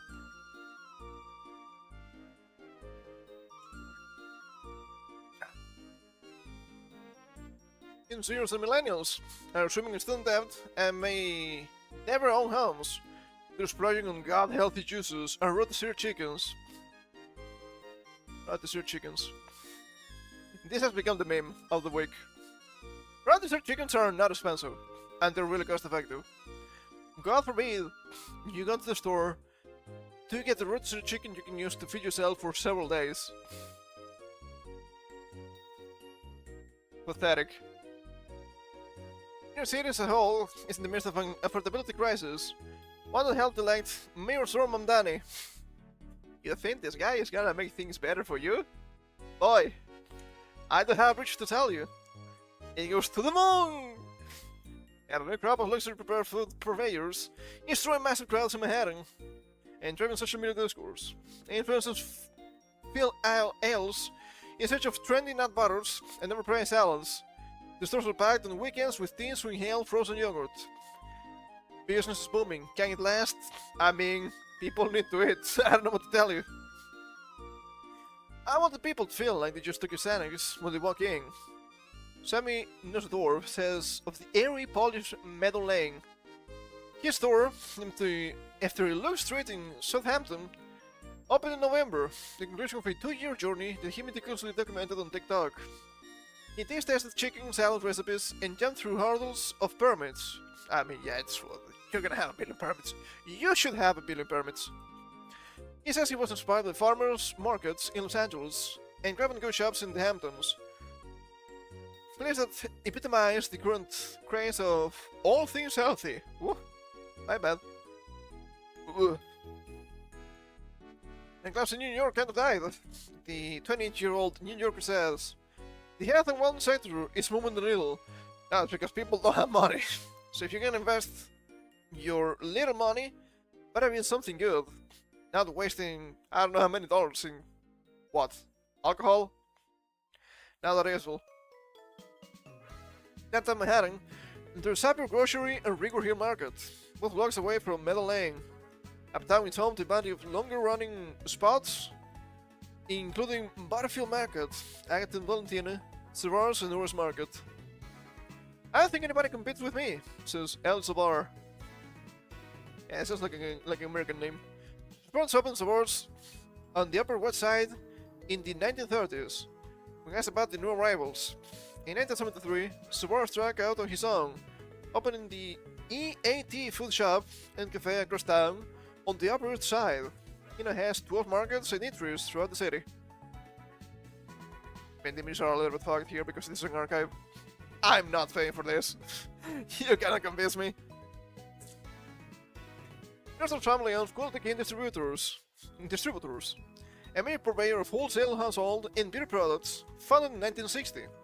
He says Meadow Lane is self-funded after working in venture capital for 5 years. He really wants to feel more inspired by his work. Nestor means with the wind that haters aren't wrong to call his store a Nepo Baby patient project. Okay, maybe you shouldn't say that. It only has negative connotations though. The business operations have been profitable since week 2, he says. On average, over 1,000 tickets a day. I mean, I don't think it's that expensive. And if it's actually organic, healthy food, actually it's expensive. Anyway.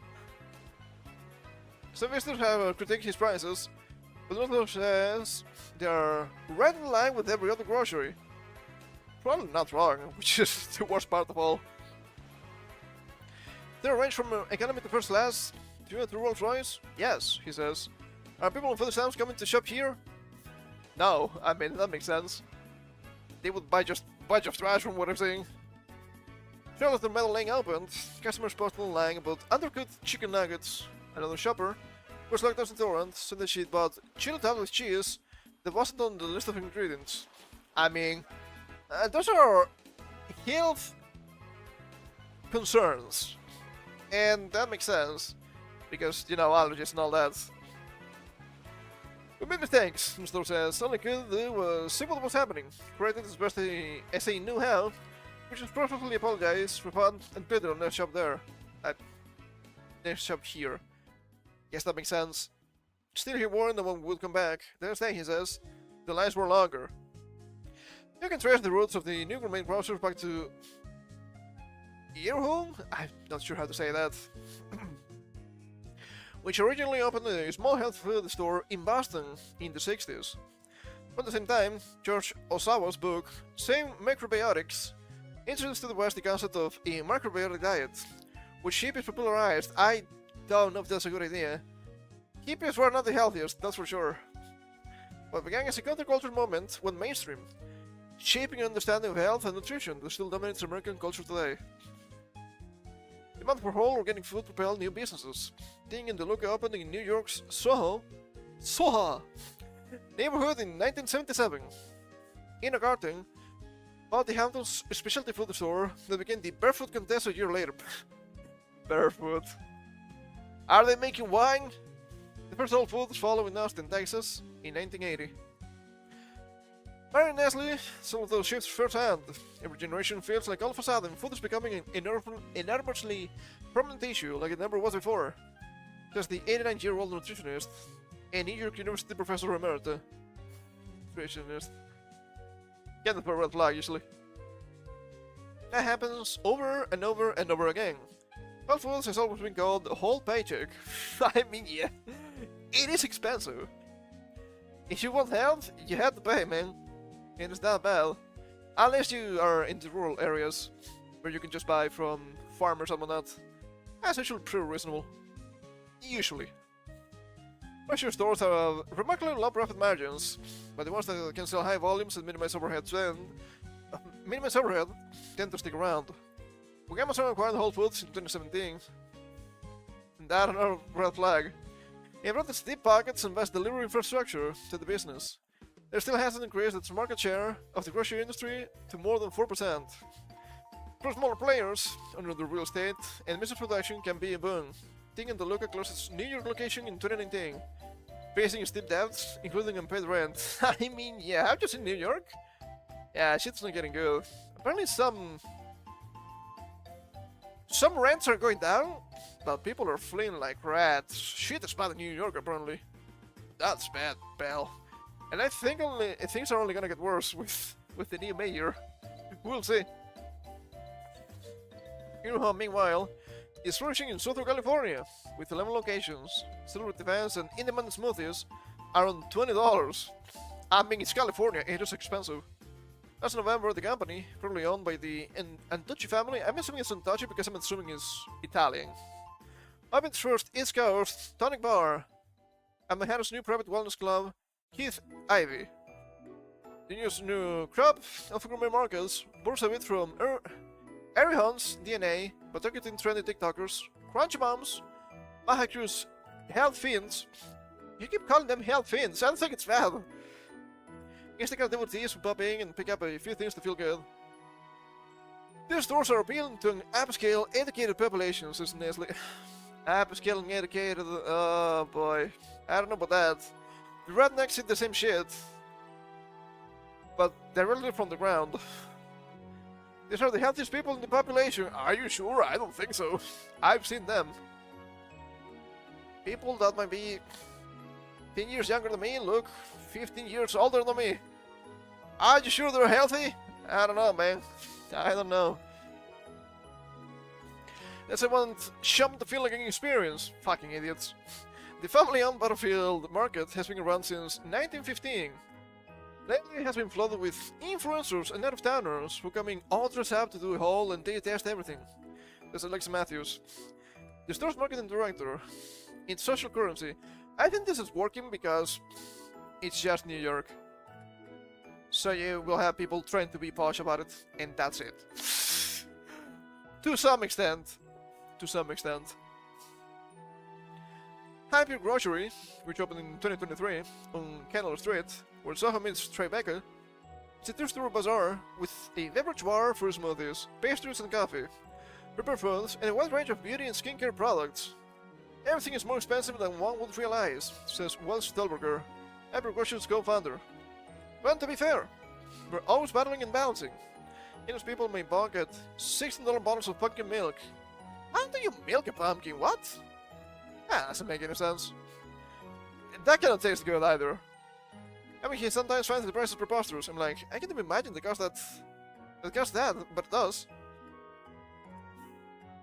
People will just fall for everything and anything. Holy shit, dude. Around the corner from Meadow Lane, River Hill Market is packed with professionals munching on $26 roasted cauliflower with 4 lentil salad and $23 short-lived lasagna. I mean, the lasagna is probably fine. Not so sure about the cauliflower.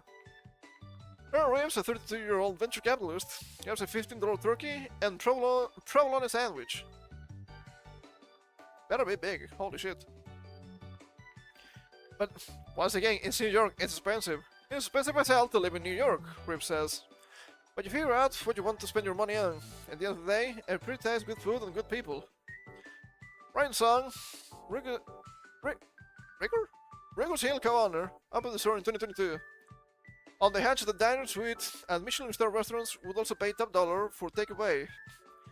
Sales have doubled since 2023, and the company is profitable. Son says the fast casual concept is a much better model than running a restaurant. Even Rigor Hill has 41 employees, and it's open 7 days a week. Our general build-out costs are operating expenses are lower, he says. Plus, the store is meeting a real consumer need. I think that's wrong, but you have a lot of people just going for takeaway in recent times, which I don't think it's the best idea. Not because it's unhealthy, but because you're actually paying more money. Because the transportation and all that. Unless you go grab it yourself, I guess, but I don't know. They're paying for convenience. I guess that's fine. A lot of people come in for rotisserie chicken and veggie sides, and that's their dinner, Sam says.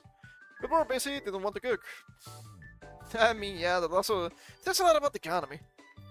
That certainly seems to be true in the Hamptons, where the newly renovated Secaponic General Store had visitors lining up this summer for $13 breakfast sandwiches in $65 tote bags. I mean, the Hamptons isn't also an expensive place. $13 breakfast sandwiches probably average anyway. Anyway, the philanthropist and wife of Blackstone President and COO John Gray, oh boy, bought the historic market in 2020. And as she says, of cultural preservation, I just don't believe you. It's Blackstone after all. She sees it as a kind of Times Square where shoppers can have many play dates. I don't know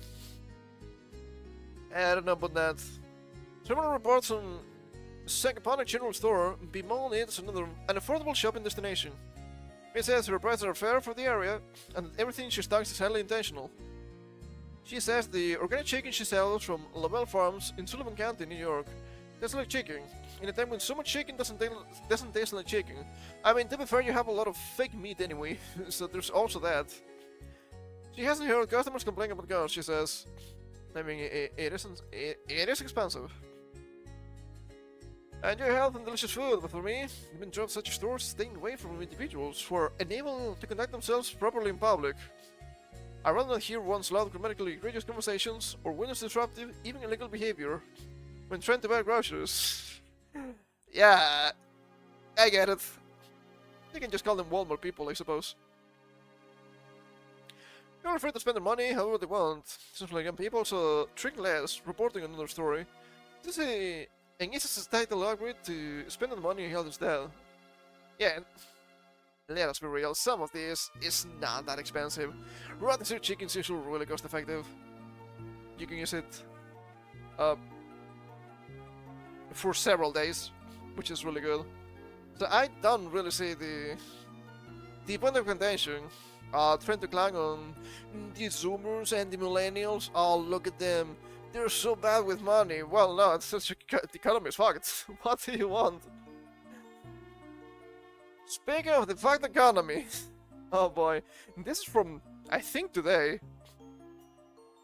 Dutch lawmakers. It's from yesterday, actually. Dutch lawmakers approve a 36% tax on unrealized crypto, stock, and bond gains. Starting January 2028, the Netherlands is set to require the residents pay tax on paper profits they have not yet cashed in, pending Senate approval. You have to pay taxes for money you have not made. I don't think the Netherlands is the only country that has this now, but cool. You will own nothing because all your money belongs to us. Taxing on realized gains, fuck off with that. 36%! You better pay it, pal. This is absolutely awful. I do remember when the Netherlands, not long ago, was considered a really good place. Just in general, even with economics in mind. That's crazy. That's fucking it is. But, to be fair, I don't think it's wrong. It's highway robbery. Not the same, but it's still bad. And the government and corporates could collude to inflate market for tax. It's really gonna happen. It's also a fun way for the government to fuck you over if you get into crypto anyway. The Dutch House of Representatives on Thursday voted to pass the actual return in Box 3 Act. I don't know how to read that. I suppose it's wet. Behind the ears. A reform that will tax residents in a flat rate of 36% on the actual returns they earn from savings and investments, effective January 1st, 2028. 36% is insanely high. Half of that I would say is already prohibitive. I can't forget that stocks and debt should be free from this. I mean, yeah. To be fair, there's a lot of really strange stuff recently in Europe with taxes. And they will tax literally everything. It seems like a joke, or a hyperbolic statement. It is not. It really isn't. It will replace a system that taxes investment income based on assumed returns, a framework the Dutch Supreme Court ruled inconstitutional in a series of decisions beginning in December 2021. I mean, this seems more fair, even though I do believe it's a bit too much. You're gonna get taxed anyway, for properties someone else. You have to keep paying. You get money, you had to pay. You spend money, you had to pay. You didn't spend the money, you also had to pay. God fucking damn it. Taxes 8. Sorry, but not far off the norm, which would be 20% or so. I mean, from 20% to 36, I would say it's a big jump. Especially when you don't actually have the money. Under the new regime, the tax applies not only to income that has actually been received, which, to some extent, you would like, you know what, okay, at least you actually have the money, such as interest, dividends, and rent, but also to the annual increase in value of assets like stocks, bonds, and cryptocurrencies, even those assets had not been sold. Unrealized gains can be taxed, that's fucking fraud. Highway robbery. Yeah, I guess this kinda shows the current state of the economy, especially in Europe. Especially when you have the US being like, you know what? Maybe we're not going to subsidize some stuff for you people. Oh shit. We're gonna need more money. Time to restore the civilians. Will the government pay money and realize losses? Motherfuckers. Sure thing. Keep thinking that, if that makes you feel happier.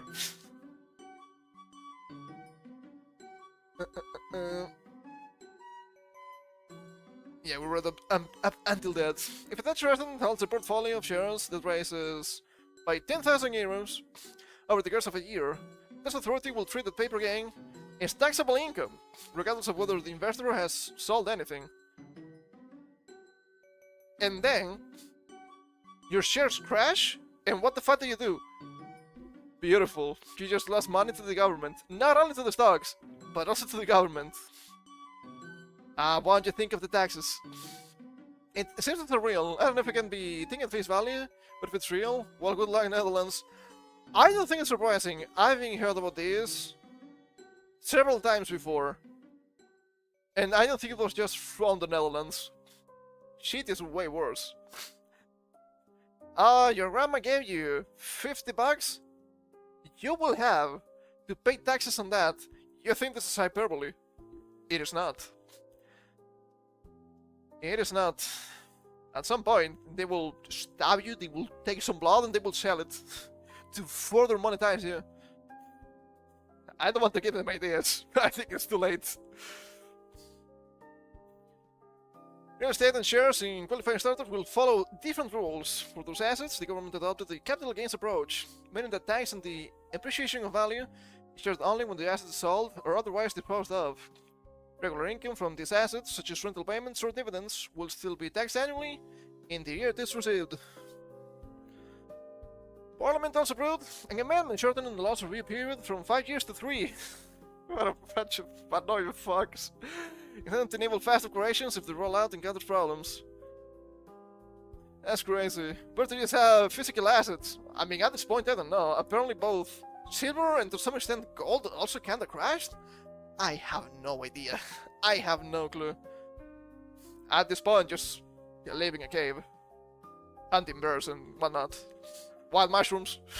They can be tasty, I suppose. Do not eat the poisonous ones.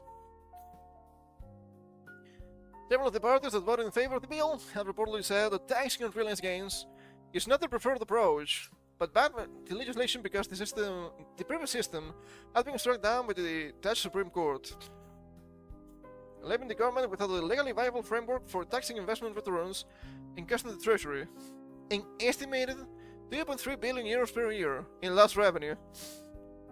Okay, I'm gonna be real. I don't know too much, maybe, about the ins and outs of the economy in the Netherlands. I can assure you, you people are wasting way more than this per year on bullshit that doesn't matter to spare me your useless dribble once again. You still need the Senate approval before it becomes law. I mean, there's still a chance. Pray for the Senate. How the Dutch personal income tax system works.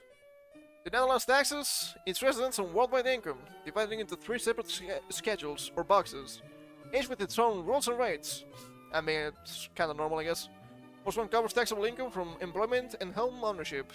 For 2026, the first 38,883, what a strange number, of income in this bracket is taxed at 8.10%, with national insurance contributions at 27.65% within that bracket. It's gonna be a lot of numbers, bear with me.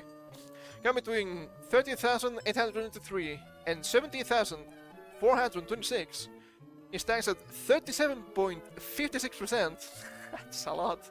And anything above 78,426 is taxed at 49.50. My goodness, this is awful. I should still development at this point. And they're like still developed at this point, which happens when they're too developed. I guess, I have no clue. Bank still applies to income from a substantial interest, defined as holding at least 5% of the shares in a company. I guess you need to trade with a small amount of shares now? None of that's gonna work. Return share tax at 24.5% on the first 68,843 and 31% on anything above that threshold. It's well known they have among the highest tax rates in the world, but apparently comes with government safety nets like free healthcare. Not just defined by I mean, I get it. I don't mind taxes as a concept, but I do believe it's way too much. You keep paying for everything, and the usual excuse is always, but what about the roads? What about the healthcare? Sure, that is fine, but it's not properly invested in those places anyway. It ends up in some bullshit that doesn't matter, or even worse, in the buckets of corrupt politicians. Not so much the problem with taxes as corruption, I suppose. Anyway, they just keep taking your money. That's never good. Part 3 is a schedule that has just been overhauled. Covers taxable income from savings and investments. Under the old system, the government applied the fictitious rate of return to all Box 3 assets and taxed the assumed income, regardless of what the investor actually earned. The new law replaced the system with a tax on actual returns at a flat 36% rate. Okay. Assumed income sounds a little bit strange, because they mentioned assumed income regardless of what the investor actually earned. So it feels kinda similar, I'm not sure. Corruption? You mean the default human psychology? Don't blame me, I don't have a strong sense of justice. But yes. The new Box 3 system replaces the old tax-free capital threshold. 57,684 in 2025, with a tax-free annual return of 1,800. Investors' actual return from all Box 3 assets falls below that amount. No taxes owed. Okay, I guess you have some sort of safety net if you have small investments. But 36% is kinda steep, for sure. Also, if an investor incurs a net loss in a given year, the loss can be carried forward and used to reduce taxable gains in any future year with no time limit. I would hope so, at the very least. Only losses exceeding 500 qualify for this treatment. Once below 500 are written off. I mean, it's still a loss, I don't know about that. You can still respect below 500 if you want to, but I don't think they care enough. Liquidity risks.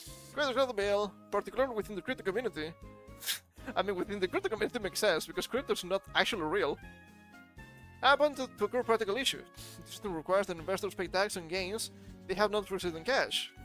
This could force people to pay taxes without sufficient liquidity. Yeah, they will have to liquefy assets, which makes it more difficult for you to keep accruing more assets if you are not careful. A Can Telegraph report warned that, as a result of the law, many crypto asset holders may consider leaving the country. Yeah, they will not pay more taxes, they will leave. It happens every single time. We just talked about New York anyway. Particularly those for whom relocating to another tax jurisdiction is a realistic option. I mean, the Netherlands is not that big, it's in the EU. Moving about shouldn't be that difficult. It was explained through a memorandum acknowledges the liquidity risk directly. It was the stated reason the government chose to exempt real estate and start with shares from the annual market-to-market approach, employing a traditional capital gains treatment to those assets instead. Yes, kinda long, god damn it. I thought it would be shorter. It also includes an unlimited loss carry-forward provision, allowing investors who suffer a downturn to offset those losses against future gains, and an 1,800 euro tax-free return threshold that exempts small savers. I mean, in the grand scheme of things, 1,800 is not that much money. Sure, it's nice, not to be nice, but it's not much. Not in a place like the Netherlands. According to the Netherlands Bank, and integrate crypto investments held by Dutch companies, institutions, and households reached 1.2 billion by October 2025. From 81 million at the end of 2020. Hey, what about my part? Classic. The financial sector held an additional 113 million in direct crypto holdings, as of the third quarter of 2025. These figures represent only a fraction of total Dutch securities holdings, 0.03%. Why the old system was replaced? That's a good question. I'm assuming just include crypto. That's the actual reasoning. The reform follows a series of court rulings that found the previous Box 3 framework unlawful. In December 2021 ruling, the Dutch Supreme Court found that the systems violated the right to property and the prohibition and discrimination under the European Convention on Human Rights. You gonna tell me the new one is better? It's hard to believe. It is hard to believe. The court held the taxing people on the same income they never actually earned wasn't justified. How is this different? I'm having a bit of trouble parsing this. I guess I don't know enough about grand scale economics. Particularly during a period of near zero interest rates, when savers were being taxed on assumed returns that bore no resemblance to their actual earnings. Well, you know what happens. Weed is legal, so maybe the government smoking a little bit too much. The second rulings in June and December 2024 found that even the government's interim fixes continued to breach the same protections. With each passing year that the new system was delayed, the Dutch Treasury estimated it was losing roughly 2.3 billion annually due to operations that allowed taxpayers to demonstrate their actual returns were lower than the assumed ones. Okay, but if the actual returns are lower than the assumed ones, isn't the problem here on the government not being able to count? How is that the fault of the citizens having to pay more? Just increase the taxes, people love them. The Secretary for Taxation, Agening, acknowledged during parliamentary debate that the caretaker government would have preferred tax investment returns only when they are actually realized, but said this was not feasible by 2028, as taxing on realized gains would avoid billions in budget losses and it's easier to implement.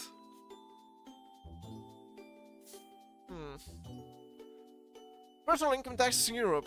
Dutch adopts the true personal income tax rate of 49.50%, placed it in the upper tier among European nations. According to Tax Foundation data for 2026, Denmark has the highest top rate at 60.5%. Oh my god, that's a lot! Followed by France at 55.4% and Austria at 55%. Imagine having to pay half of your income to the government. Is the government using it properly? No. At the lower end, Bulgaria and Romania leave a flat rate of 10%, while Hungary's top rate is 15%. Hey, isn't Hungary a pretty decent country? What gives? The average statutory top personal income tax rate across OECD European countries is 43.4%. Most European countries that tax capital gains do so only upon realization, which at least makes sense when the asset is sold. Norway taxes capital gains at realization. Germany applies a flat 25% withholding tax on investment income. Also the point of sale. I mean, 25 is... I don't know. Kind of feels like you're losing money by selling your stuff at some point. Dutch approach of listing portfolios annually and taxing the change in value, whether or not any assets have been sold, appears unusable by European standards. Several parties of the Dutch governing coalition have acknowledged this distinction, which is part of the reason the commitment to eventually transition toward a realized capital gains model remains a still policy goal. I bet there are other ways, and probably just better ways, for the government to get money. I understand the government need the money for its own systems. Has to be a better way. I hope there's a better way. But who knows? But how about we leave their spirits a little bit? And we read something funny for our last article for today, huh? Forklift jewelry thief busts the bizarre donkey getaway. You fucking donkey! A jewelry thief in Turkey. Oh, of course it was in Turkey. A jewelry thief in Turkey has gone viral after robbing a store with a forklift before escaping on a donkey in a bizarre getaway. If you tell me was some sort of parody, I will believe you. On February 10th, a thief in central Turkey pulled off one of the most unexpected jewelry heists of the year. I mean, it's only February. There's a long way to go. Smashing into a store with a forklift and grabbing about 150 grams of gold before fleeing the scene on a donkey waiting outside. How much is gold right now? Gold value. Goldprice.org, sure, I will believe this one. Ounce. Okay, $162 per gram. So multiply that by 150.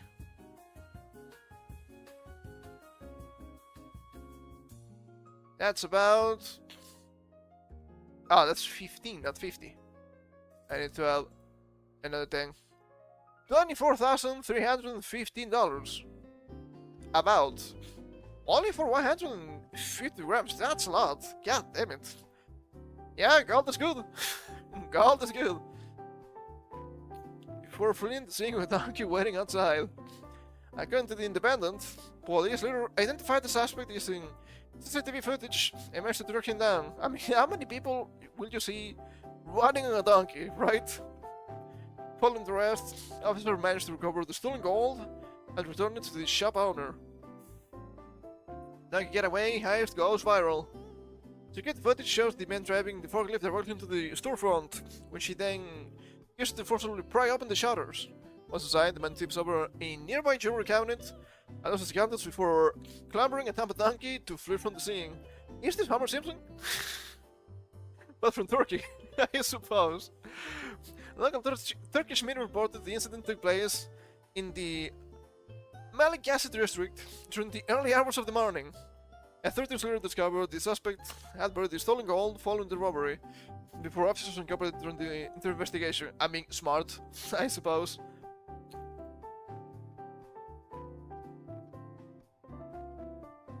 That's kinda nasty. This guy could be forklift certified.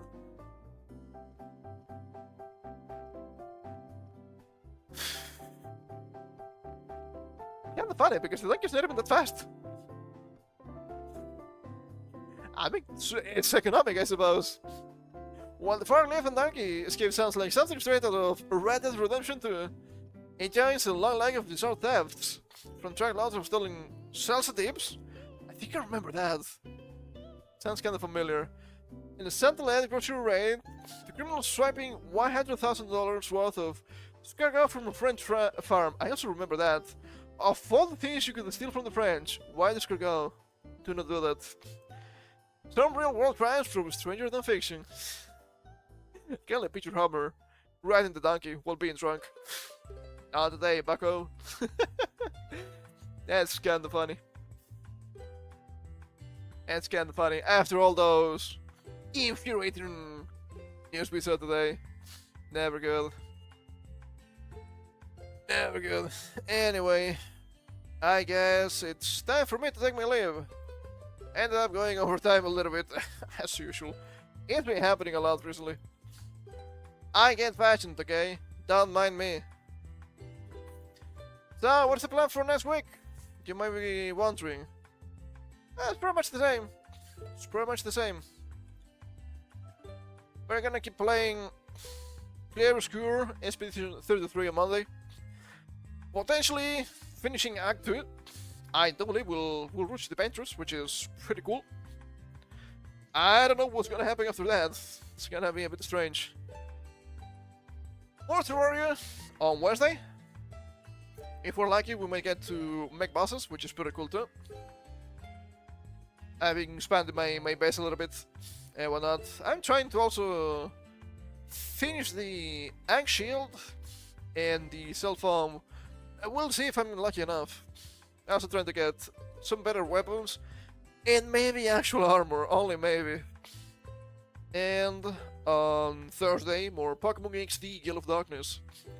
I need to grind a little bit some of the Pokemon Hand Awake, which feels pretty bad.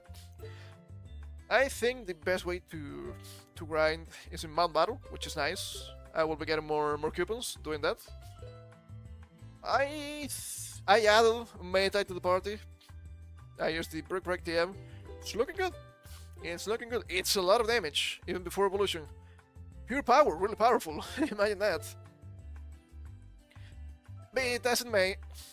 This is gonna be the schedule lab tomorrow, as usual, in the evening. So, gonna get the fuck out of here. Thank you for coming. I heard you had some fun. I tried to be fun when I read news, despite some of them being exhausting and infuriating. I understand, I get it. And we're coming back on Monday with the French. Until then, you know the rules. Even if it's Valentine's Day and you feel alone, it's fine, because a lot of people are alone. So don't beat yourself too much because of that. You're gonna make it. You will find a man or a woman at some point. Everything will be okay. And take care.